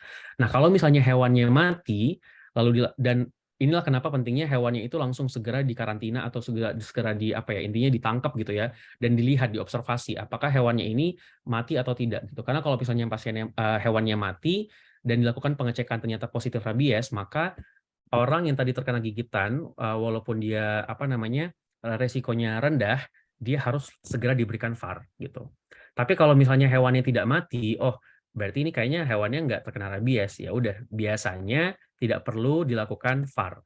Hanya cukup lukanya ketika di bawah awal itu dibersihkan saja. Karena si virus rabies ini akan mati dengan menggunakan sabun kalau misalnya masih ada di bagian luar gitu. Jadi makanya kenapa penting banget ketika seseorang pertama kali terkena gigitan hewan, terutama anjing, itu langsung dicuci lukanya dengan menggunakan sabun gitu. Balik lagi ke pertanyaannya, apakah etis membunuh hewannya? Sebenarnya kita lihat lagi sih gitu ya, dalam 10-14 hari hewannya mati atau enggak gitu. Kalau hewannya nggak mati sih sebenarnya nggak perlu dibunuh gitu, karena kemungkinan hewannya tidak terkena rabies gitu. Karena kalau hewannya terkena rabies itu sudah bisa dipastikan hampir mungkin 100% hewannya akan mati gitu. Oke, Dok, sangat lengkap sekali jawaban terkait pertanyaan dari yang tadi. Bagaimana, Dok? Masih bisa dibuka tambahan lagi, Dok? Karena pada kita cuma buka 3 pertanyaan dalam sesi pertanyaan ini, Dok. Atau kita cukupkan dulu, Dok. Nanti selebihnya teman-teman bisa bertanya via chat IG atau via chat pribadi. Bagaimana, Dok? Karena masih banyak, Dok, ini peserta yang raise hand ini, Dok. Boleh Mungkin, 1 pertanyaan lagi mungkin, Dok, ya? Boleh. Ya. Ya, pertanyaan terakhir mungkin dari yang resen aja, Nur Hairunisa, dipersilakan. Baik, terima kasih atas kesempatannya. Apakah suara saya terdengar? Ya, terdengar. Perkenalkan, nama saya Nur Hairunisa dari program studi ilmu keperawatan Universitas Lambung Mangkurat. Baik, Dok, saya izin bertanya. bagaimana cara mengurangi rasa sakit dan mencegah infeksi pada luka gigitan rabies, dan apakah penggunaan obat antibiotik itu direkomendasikan sebagai perawatan pertama setelah kena gigitan hewan yang dicurigai terkena infeksi rabies gitu, Dok? Oke. Monggo, Dok, dijawab, Dok. Oke, terima kasih pertanyaannya. Berarti tadi pertanyaannya bagaimana cara mengurangi rasa sakit pada infeksi rabies ya? Infeksi rabies, iya, Dok. Dan juga apakah perlu diberikan antibiotik gitu ya? Antibiotik, iya, Dok. Oh, oke. Jadi sebenarnya kalau misalnya untuk mengurangi rasa sakit kan ini sama aja sih sebenarnya dengan luka biasa gitu ya. Dan kita lihat lagi lukanya separah apa gitu ya. Apakah lukanya sampai terbuka dan harus dijahit gitu, atau lukanya hanya sekedar gigitan kecil atau hanya sekedar goresan gitu. Sebenarnya protokolnya sama, biasanya kalau gitu diberikan anti nyeri gitu ya, obat anti nyeri bisa secara oral ataupun ya biasanya sih secara oral kalau obat anti nyeri, dan setelah dibersihkan lukanya diberikan dan dilihat lagi lukanya separah apa gitu. Kalau misalnya memang lukanya adalah luka terbuka gitu yang harus dijahit, itu biasanya lukanya dibersihkan dulu lalu dijahit baru diberikan obat anti nyeri gitu. Nah, kalau misalnya pada antibiotik itu sebenarnya tidak perlu diberikan sih kalau misalnya lukanya hanya superficial. Kecuali yang tadi kita sebutkan pada pasien-pasien yang mungkin imunokompromis. Jadi imunokompromis ini yang sistem imunnya melemah mungkin karena ada satu penyakit lain, itu mungkin harus diberikan antibiotik. Dan biasanya pada luka-luka yang memang besar ya, seperti kayak luka tusuk gitu ya, dalam artian kayak lukanya itu dalam gitu ya, atau luka gigitan yang harus dijahit kayak kita ngomongin tadi, atau mungkin kayak mohon maaf kayak gigitan pada kemaluan gitu, dan juga pada orang-orang yang mungkin mengalami imunokompromis kayak pada orang dengan diabetes, pada orang mungkin dengan HIV dan yang lainnya, itu biasanya diberikan antibiotik untuk tidak terjadi infeksi sekunder seperti itu. Jadi nggak semua kasus kita sebenarnya harus memberikan antibiotik. Secara general sih sebenarnya nggak perlu, tapi kita lihat lagi kondisinya seperti apa. Gitu. Perlu diperiksa lanjutan untuk lagi ya. Oke, itu tadi Nur Hairunisa. Atau paling pun kalau misalnya kita memberikan antibiotik pada luka seperti yang topikal, jadi nggak perlu antibiotik minum. Kalau memang di luar kondisi yang tadi ya, kita cuma berikan pada kondisi topikal itu jadi dalam artian cuma di kulitnya aja diberikan supaya untuk mencegah jangan sampai lukanya itu terinfeksi menjadi infeksi lanjutan gitu ya, infeksi kedua gitu sih. Oke. Terima kasih, Dok, atas jawabannya. Sama-sama. Ini di kolom komentar juga ada ternyata, Dok. Saya baru perhatikan ada pertanyaan yang masuk. Karena dari tadi kita sudah mengizinkan peserta bertanya melalui raise hand. Mungkin 1-2 pertanyaan dari kolom chat, Dok, ya, supaya ada perbandingan begitu. Ini pertanyaan pertama dari Hanani dari Binus University. Dok, izin bertanya, jika anabul sudah divaksin, kemungkinan untuk terkena rabies tetap ada atau tidak jika tergigit anabul yang terinfeksi rabies? Bagaimana, Dok? Oke. Jadi kan fungsinya vaksin itu adalah vaksin apapun ya, termasuk vaksin rabies, fungsinya adalah untuk supaya tubuh itu memiliki sistem imun yang kuat untuk melawan penyakit tersebut. Gitu. Jadi harapan kita dengan melakukan vaksin pada hewan peliharaan terutama itu adalah supaya ketika mereka terpapar dengan virus rabies ini mereka tidak berkembang di dalam tubuhnya. Tubuhnya punya perlawanan untuk mencegah si rabies ini menjadi sebuah gejala yang nantinya juga tidak akan menular, dan harapannya tidak menularkan juga ke hewan tersebut dan ke manusia. Nah, tapi kita nggak bisa bilang 100% garansi udah pasti kalau vaksin tidak akan terkena penyakit itu. Ini juga berlaku di seluruh vaksin yang kita ada di dunia ini gitu ya. Vaksin itu fungsinya untuk mencegah supaya penyakit itu tidak berkembang, supaya tubuh mengenali penyakit tersebut dan bisa melawan ketika terjadi serangan atau terjadi infeksi. Tapi memang kita nggak bisa bilang 100% udah pasti nggak akan terkena gitu. Walaupun sangat tidak mungkin terkena gitu ya. Jadi masih ada mungkin kemungkinan terkena mungkin sekitar berapa persen, kecil sekali dibandingkan dengan hewan yang belum divaksin gitu. Jadi kalau misalnya jika anabul udah divaksin, kemungkinan untuk terkena rabies tetap ada, tapi mungkin sangat-sangat kecil kemungkinannya gitu ya. Kecuali kecuali mungkin si hewan ini terkena virus tersebut atau terpapar sesaat setelah vaksin misalnya, karena kan vaksin itu juga butuh waktu ya untuk bekerja di dalam tubuh baik di manusia ataupun di hewan gitu. Jadi mungkin setelah beberapa saat, nggak lama setelah vaksin terkena gigitan. Nah mungkin bisa jadi gitu ya, karena bisa jadi vaksinnya masih bekerja belum maksimal nih di dalam tubuh memproduksi antibodi ataupun sistem imun yang kuat gitu. Atau mungkin si hewan ini terpapar virus itu dalam apa ya, karena kan kalau kita ngomongin virus itu ada namanya viral load atau ada jumlah virusnya itu seberapa banyak masuk ke dalam tubuh gitu.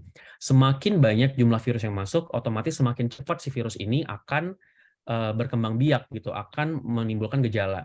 Jadi kalau misalnya mungkin hewan yang terkena virus ini, kita juga nggak tahu gimana dok cara menghitungnya, ya harus dibawa ke lab, tapi kita juga nggak bisa lihat secara dari luar doang, oh ini banyak nih kena virusnya, oh ini sedikit, kita juga nggak tahu ya. Tapi secara teori, kalau misalnya dia terkena virus itu dalam jumlah yang sangat tinggi, dan dia udah vaksin rabies, bisa nggak terkena? Ya mungkin bisa, walaupun kemungkinannya kecil gitu. Jadi kesimpulannya sih sebenarnya kemungkinannya sangat kecil hewan yang sudah divaksin itu terkena rabies, kalaupun terkena gigitan ataupun terpapar virusnya.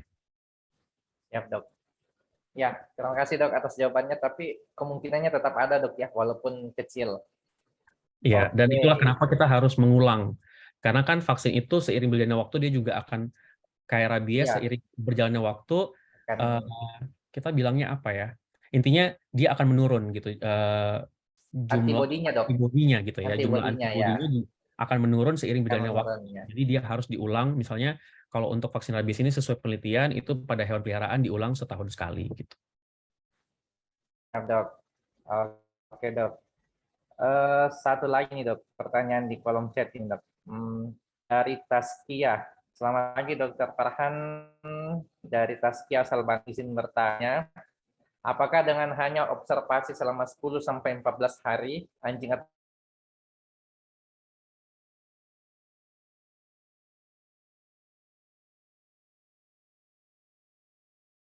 jadi dia tidak obati Dok.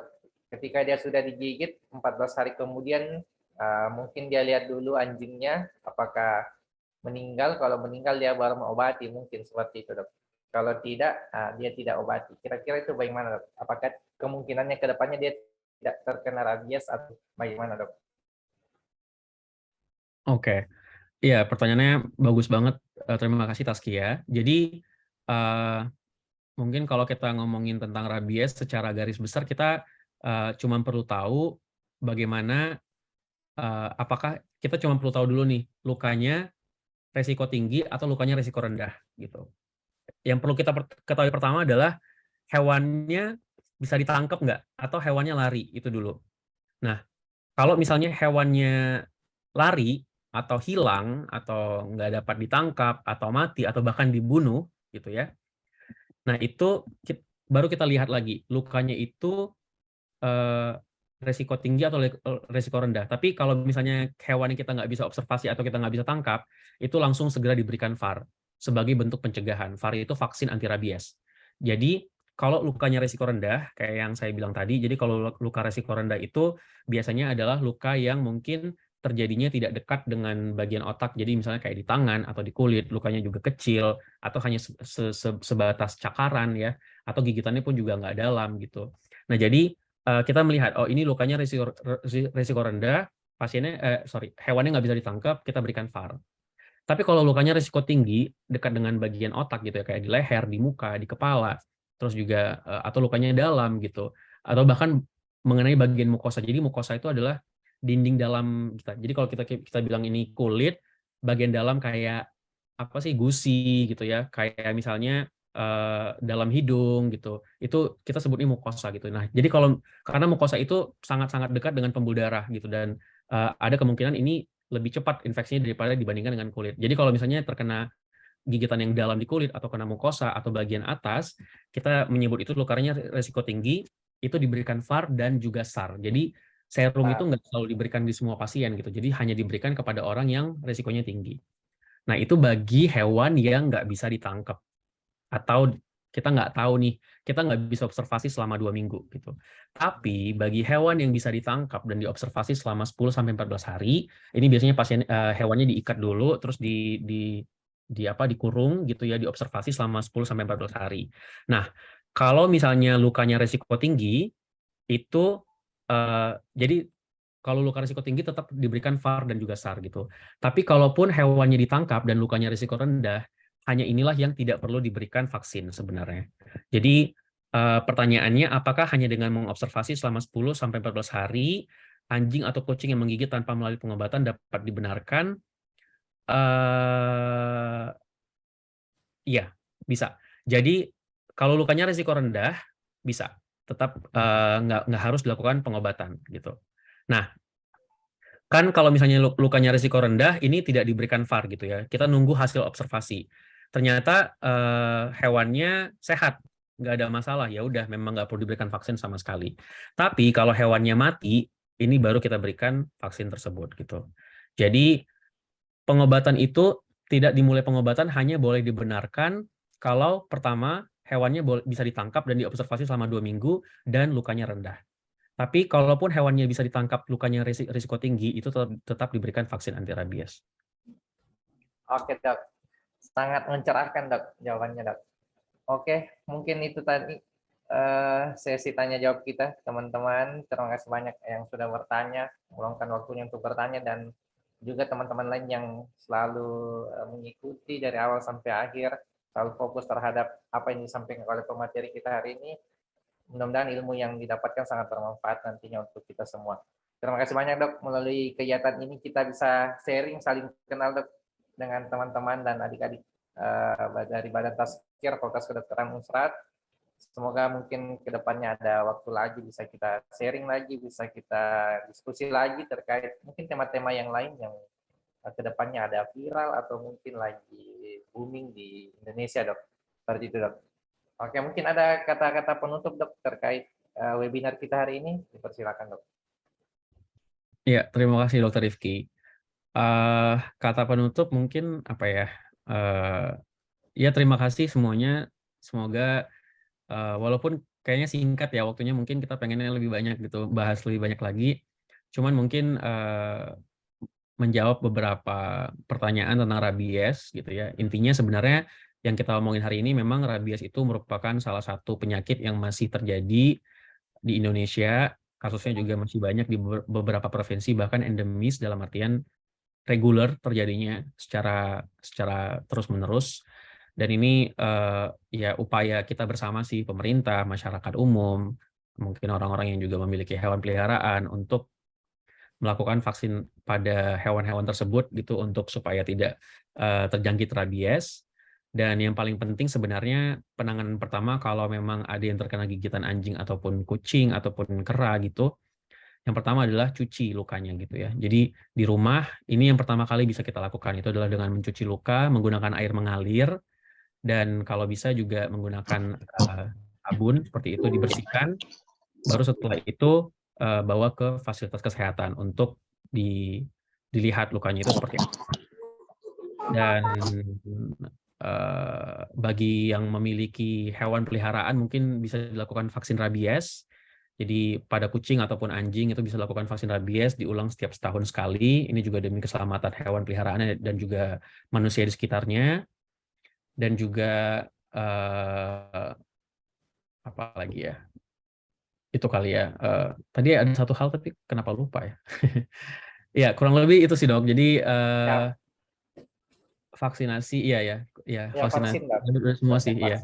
Dan sorry, iya. Jadi kalau untuk vaksin pada manusia ya, jadi vaksin rabies pada manusia itu sebenarnya nggak semua kita perlu gitu ya.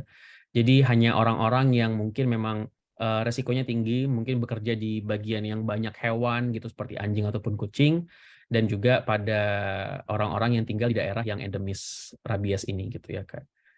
Kurang lebih itu sih, semoga bermanfaat ilmu yang diberikan.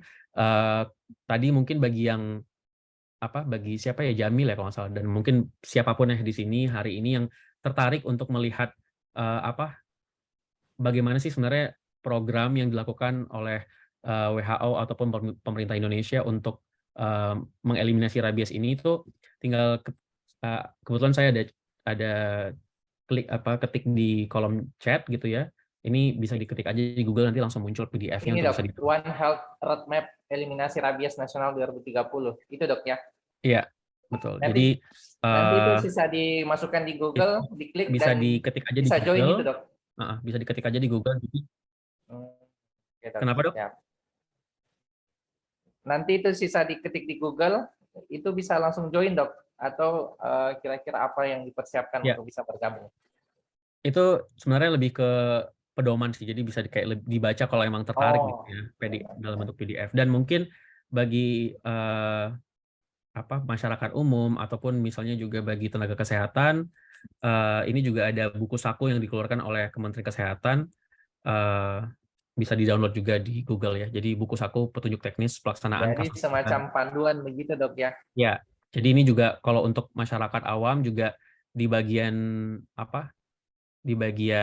penanganan penderita rabies atau penanganan atau vaksin itu juga ada, bisa dibaca gitu ya. Jadi ini tenaga kesehatan bisa berguna, tapi juga bagi masyarakat awam juga saya rasa bisa berguna sih. Siap dok. Terima kasih banyak dok atas info, dan tentunya ini sudah berbagi sumber roadmap atau panduan eliminasi rabies juga dok. Ini sangat mencerahkan juga dok. Ini saya juga baru tahu ini dok kalau ada. Terima kasih banyak dok atas waktu dan kesempatannya. Semoga di dalam waktu kita bisa bertemu kembali, sharing session dan diskusi di kegiatan-kegiatan lainnya. Terima kasih banyak dok. Semoga sehat-sehat selalu dok. Amin ya rabbal alamin. Terima kasih Dr. Rifki dan semuanya. Waktu dan tempat saya kembalikan lagi ke teman-teman panitia. Baiklah, saya ucapkan banyak terima kasih kepada Dr. Muhammad Rifki yang telah memandu webinar kita pada pagi hari ini, dan terima kasih juga kepada Dr. Farhan selaku pembicara. Izin Dr. Farhan, sebagai bentuk apresiasi dari para panitia, kami telah menyiapkan sertifikat untuk dokter yang akan diserahkan oleh Ketua BTFK Unsrat dan bisa dibantu dokumentasinya oleh panitia. Kepada Saudara Sulaiman Faiz Sanjaya, dipersilakan.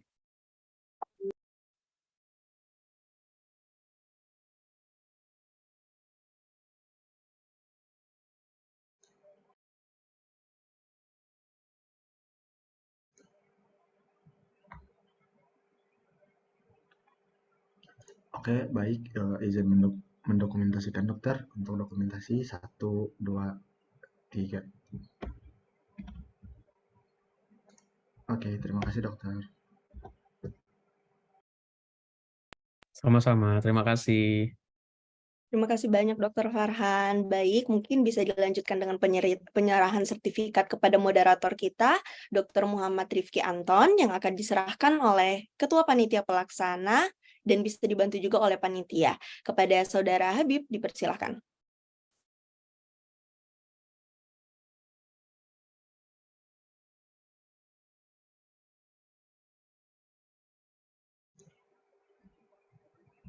Baik dokter, izin dokumentasi. Untuk dokumentasi 1, 2, 3. Oke, terima kasih dokter. Oke, untuk selanjutnya Terima kasih. Sama-sama dokter. Untuk selanjutnya dokumentasi buat para peserta, jadi diharapkan untuk para peserta untuk on cam.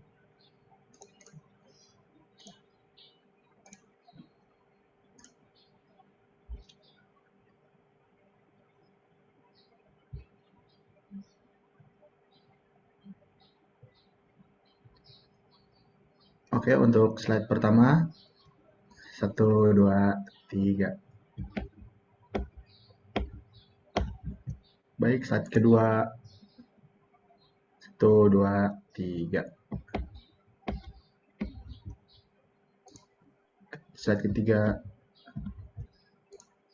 4, 5. Terakhir. Oke, terima kasih. Saya kembalikan ke MC.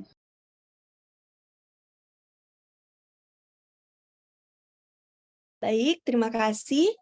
Sekali lagi kami ucapkan kepada Dr. Muhammad Rifki selaku moderator kita pada pagi hari ini dan Dr. Farhan juga selaku pembicara. Selanjutnya mohon izin Dok, apabila ada kesibukan lainnya setelah ini kami persilahkan untuk melanjutkan aktivitas. Namun jika dokter masih ingin tetap berada di Zoom bersama kami sangat berterima kasih. Mungkin kita bisa lanjut di acara berikutnya yang tak kalah seru, yaitu kuis yang kali ini akan dipimpin oleh Alfi. Kepada Alfi, dipersilahkan.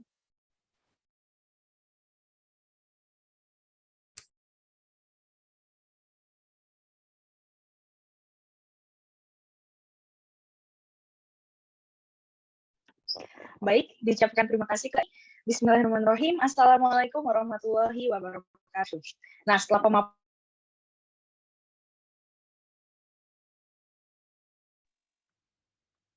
pemaparan materi dan sesi tanya jawab yang sangat menarik tadi nih, kita akan langsung lanjut ke sesi yang pada saat ini. Nah, sebelumnya saya akan membacakan tata kuis yang sebagaimana.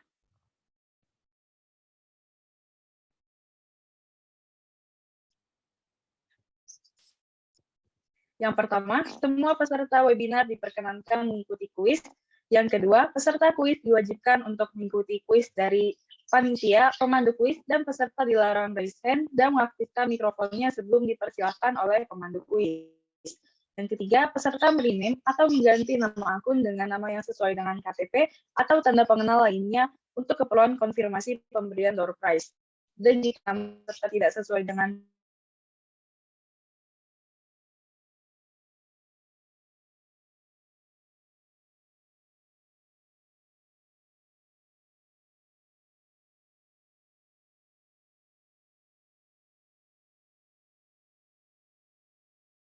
sesuai dengan kesepakatan. Jadi, saya nanti akan menghitung 1 sampai 3, dan apabila hadirin sudah tahu jawabannya, harap untuk raise hand, dan saya akan memilih siapa yang paling cepat raise hand, dan nanti saya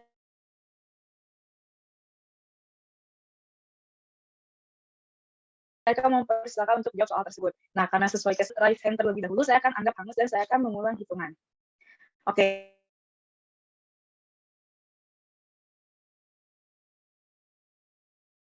Oke.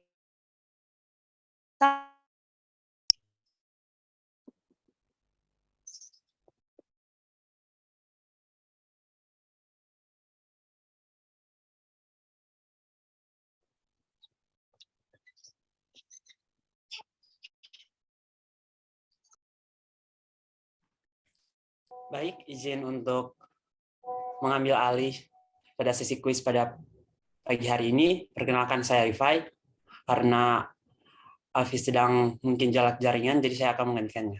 Jadi saya akan membacakan kembali untuk peraturan pada kuis hari ini. Pertama, semua peserta webinar diperkenankan untuk mengikuti kuis. Kedua, peserta kuis diwajibkan untuk mengikuti instruksi dari panitia pemandu kuis, dan peserta dilarang raise hand dan mengaktifkan mikrofonnya sebelum dipersilakan oleh pemandu kuis. Ketiga, peserta merename atau mengganti nama akun dengan nama yang sesuai dengan KTP atau tanda pengenal lainnya untuk keperluan konfirmasi pemberian door prize. Jika nama peserta tidak sesuai dengan tanda pengenal, maka hadiahnya dinyatakan hangus. Keempat, peserta hanya diberi 1 kesempatan untuk menjawab tiap soal. Apabila salah menjawab, akan dilemparkan ke peserta lain. Kelima, setiap soal hanya bisa dijawab oleh 1 orang peserta, dan peserta yang berhasil menjawab dia diperkenankan untuk ikut menjawab pertanyaan selanjutnya.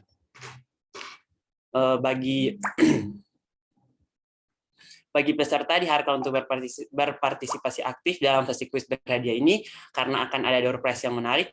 Di sini saya akan menghitung 1 sampai 3, dan apabila hadirin sudah tahu jawabannya, harap untuk raise hand. Saya akan memilih siapa yang paling cepat raise hand, dan saya persilahkan untuk menjawab soal tersebut. Karena sesuai kesepakatan, di mana pemilihan raise hand dilakukan setelah saya menghitung 1 sampai 3, jadi yang sudah raise hand terlebih dahulu saya anggap hangus, dan saya akan mengulang hitungan 1, 2, dan 3. Mungkin kita sudah bisa lanjut ke soal nomor pertama.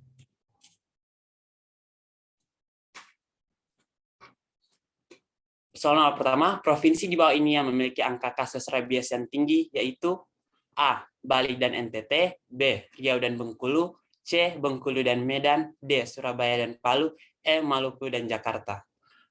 Baik, saya akan mulai menghitungnya dalam waktu 1, 2, dan 3.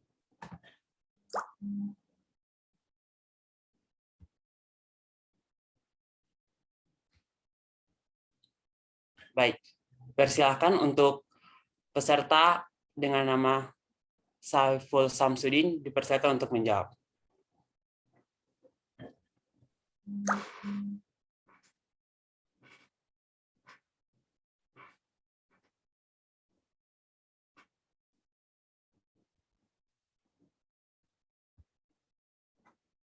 Mohon maaf, Pak, suaranya tidak kedengaran.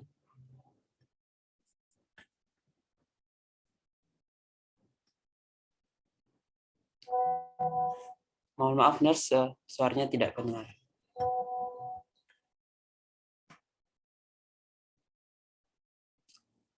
Oh, mungkin lupa license. Iya, Nurse. Maaf, Nurse. Halo. Halo. Halo. Iya, halo. Jawabannya A. Ya, siap.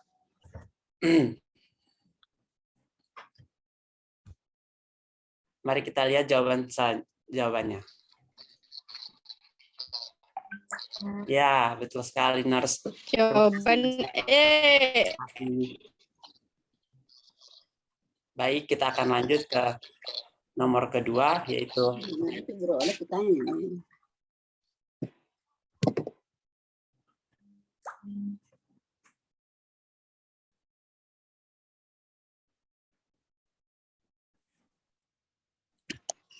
nomor kedua, hewan yang paling banyak menularkan rabies kepada manusia adalah A.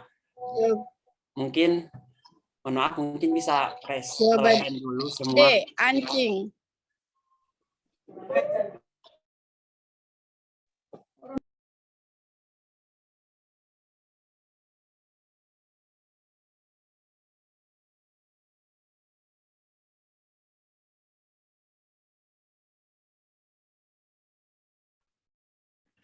Maaf, mungkin bisa lower hand dulu yang lain. Nanti saya hitung 1, 2, dan 3, terus bisa di raise hand.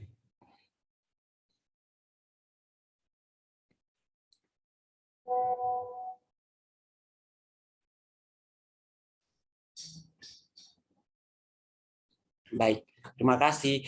Baik, untuk nomor kedua, hewan yang paling banyak menularkan rabies kepada manusia adalah A. Kelelawar, B. Kucing, C. Ayam, D. Anjing, E. Kera.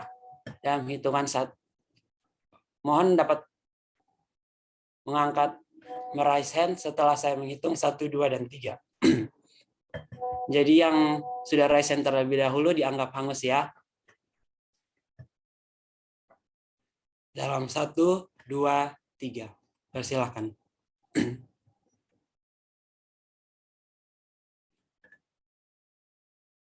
Baik.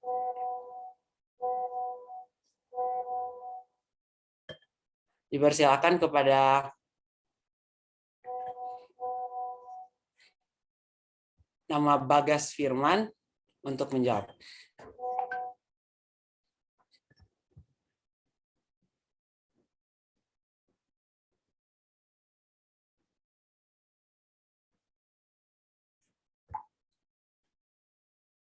Peserta Bagas Firmansyah dipersilakan untuk menjawab.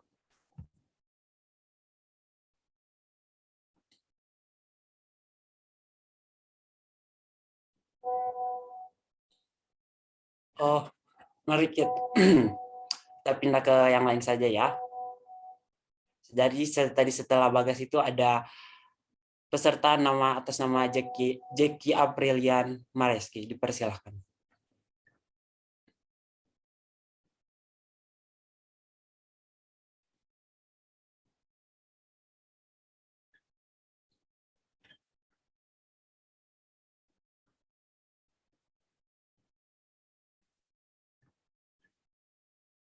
Sebentar. Jawabannya adalah D. Anjing. Baik, terima kasih atas jawabannya. Mari kita lihat jawabannya. Apakah betul?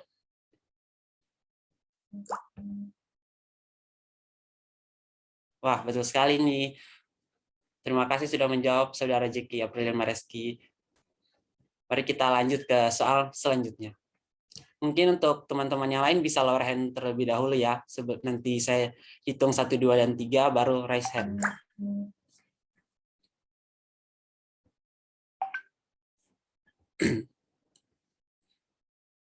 Baik, mohon untuk lower hand terlebih dahulu.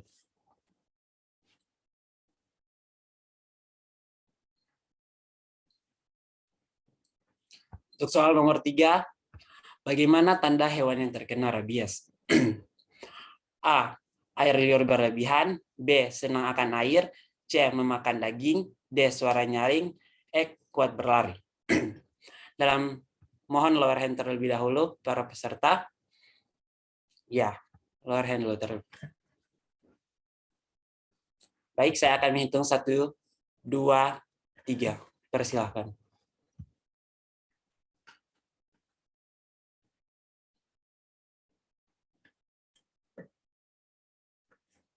Baik, peserta atas nama Sebastian dipersilahkan untuk menjawab pertanyaan ini.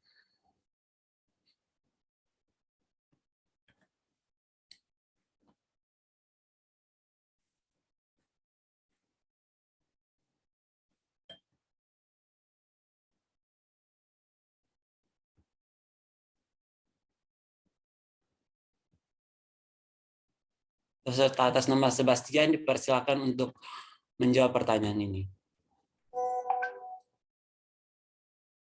Kalau tidak ada, saya lanjut ke peserta yang resen selanjutnya itu ada Julian Torado. Dipersilahkan.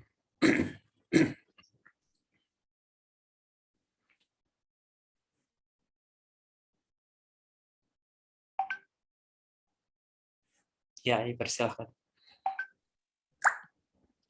Izin menjawab kakak-kakak, jawabannya adalah A, air liur berlebihan.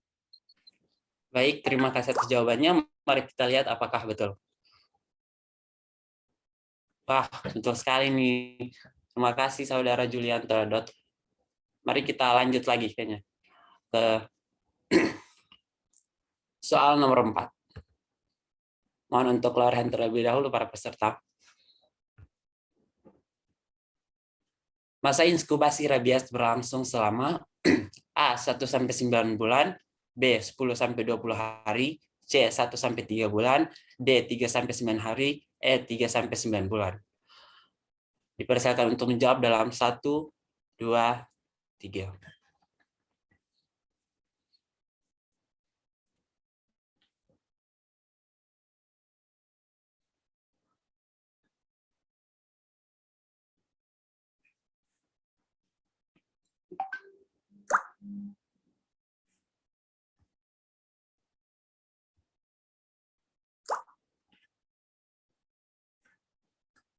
Baik, dipersilakan untuk peserta atas nama Isna Rizka untuk dapat menjawab soal ini.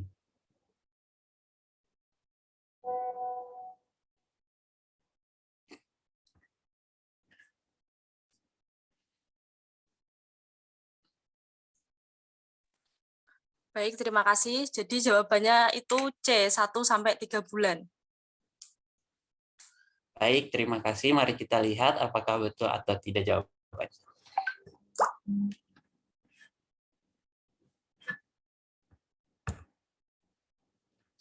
Wah, betul sekali nih. Selamat kepada Saudari Isna Rizka telah dapat menjawab dengan benar pertanyaan nomor 4. Mari kita lanjut ke nomor terakhir. Mungkin teman-teman yang lain bisa lower hand terlebih dahulu. Ya, terima kasih. Berikut adalah soalnya. Apakah salah satu ciri masa prodromal pada rabies? A. Demam. B. Naik nafsu makan. C. Tubuh membengkak. D. Kejang otot. E. Takut cahaya. Dipersilakan untuk menjawab dalam 1, 2, 3.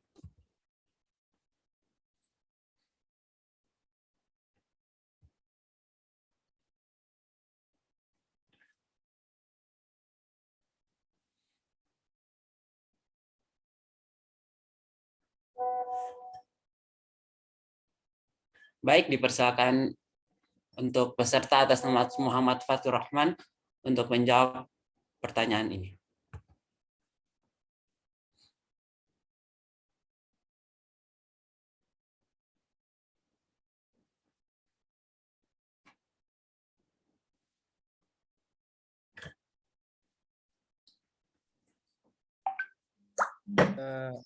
Ya, terima kasih panitia, jawabannya yaitu demam. Baik, terima kasih atas jawabannya. Mari kita lihat apakah betul. Dah, betul ini. Terima kasih Muhammad Fatur Rahman atas jawabannya. Selamat Anda menjawabnya dengan benar. Mungkin cuman ini dari kuis pada pagi hari ini. Berakhir sudah sesi kuis kita pada hari ini. Di sini kita sudah memiliki nama-nama dari peserta yang beruntung karena telah memberikan jawaban terbaik mereka dalam sesi door prize, yang dimana mereka adalah kelima peserta yang tadi. Kami ucapkan selamat kepada para peserta yang berhasil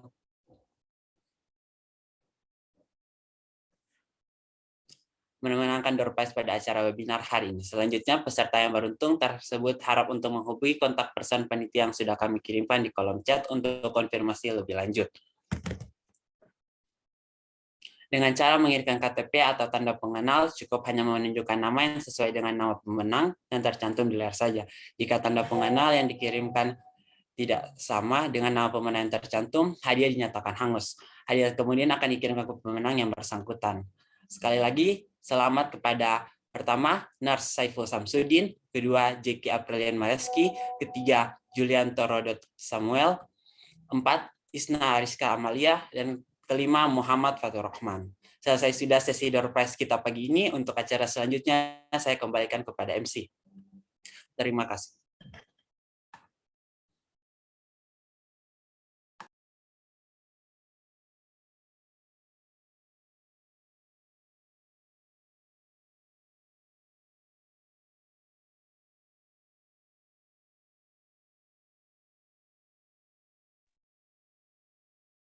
Terima kasih kepada Saudara Rifai selaku pemandu kuis kita pada webinar kali ini. Selamat juga kepada seluruh pemenang door prize. Semoga hadiahnya bermanfaat dan jangan lupa untuk menghubungi contact person untuk mengklaim hadiahnya ya. Untuk teman-teman yang belum berkesempatan mendapatkan door prize, jangan berkecil hati. Semoga ilmu yang didapatkan dari webinar ini dapat menjadi hal yang lebih berharga nantinya. Baiklah, kita masuk pada acara selanjutnya yaitu doa penutup yang akan dibawakan oleh Saudara Abimanyu. Kepada saudara dipersilahkan.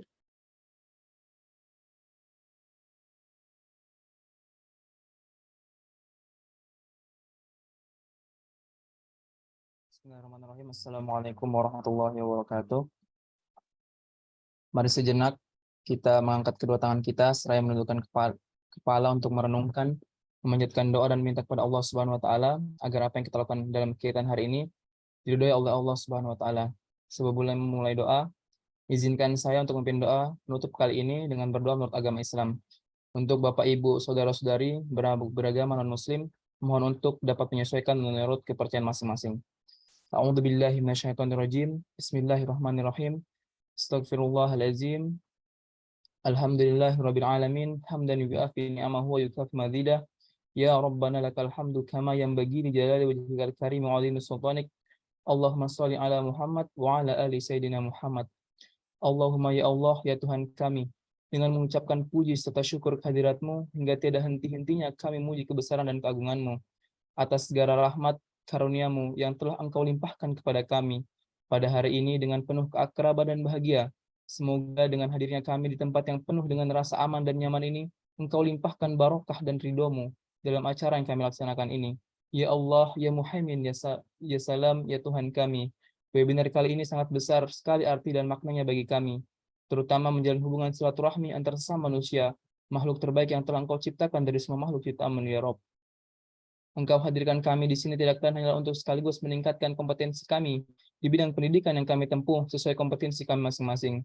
Untuk itu, ya Allah, tanamkanlah sifat Rahman dan Rahim-Mu kepada kami agar kami dapat mendapatkan ilmu yang bermanfaat pada hari ini. Allahumma ya Allah, ya Tuhan kami, Dengan telah berakhirnya kegiatan ini, kiranya ya Allah, Engkau dapat melimpahkan pengetahuan dan kekuatan semua, dan Engkau tumbuhkan rasa persaudaraan, persatuan yang kokoh di antara kami, berjalan dengan baik dan utuh. Rabbana atina fid dunya hasanah wa fil akhirati hasanah wa qina adzabannar. Subhana rabbika rabbil izzati amma yasifun wa salamun alal mursalin walhamdulillahi rabbil alamin. Amin amin ya rabbal alamin. Wassalamualaikum warahmatullahi wabarakatuh.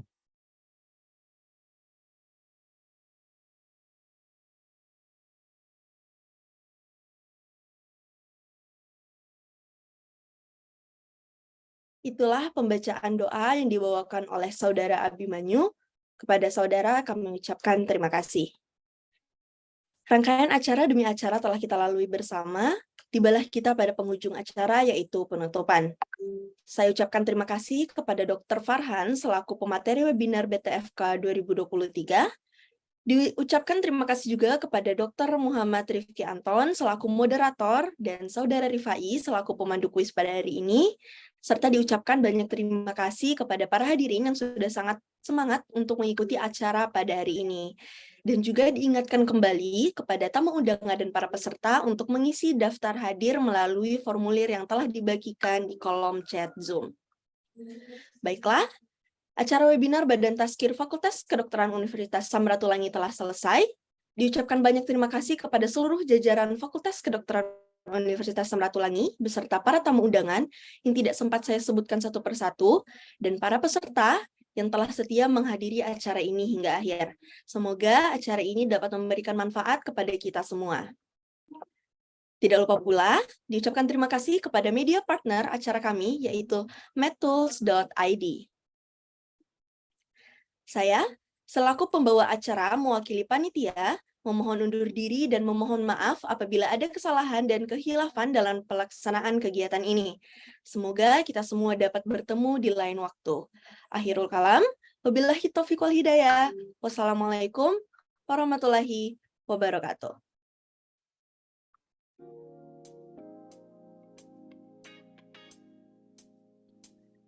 Untuk para profesor, dokter, dokter gigi, nurse, senior-senior, para tamu undangan dan peserta sudah diperbolehkan untuk meninggalkan ruang Zoom meeting untuk melanjutkan aktivitas masing-masing. Dan sekali lagi saya ucapkan terima kasih atas kehadirannya.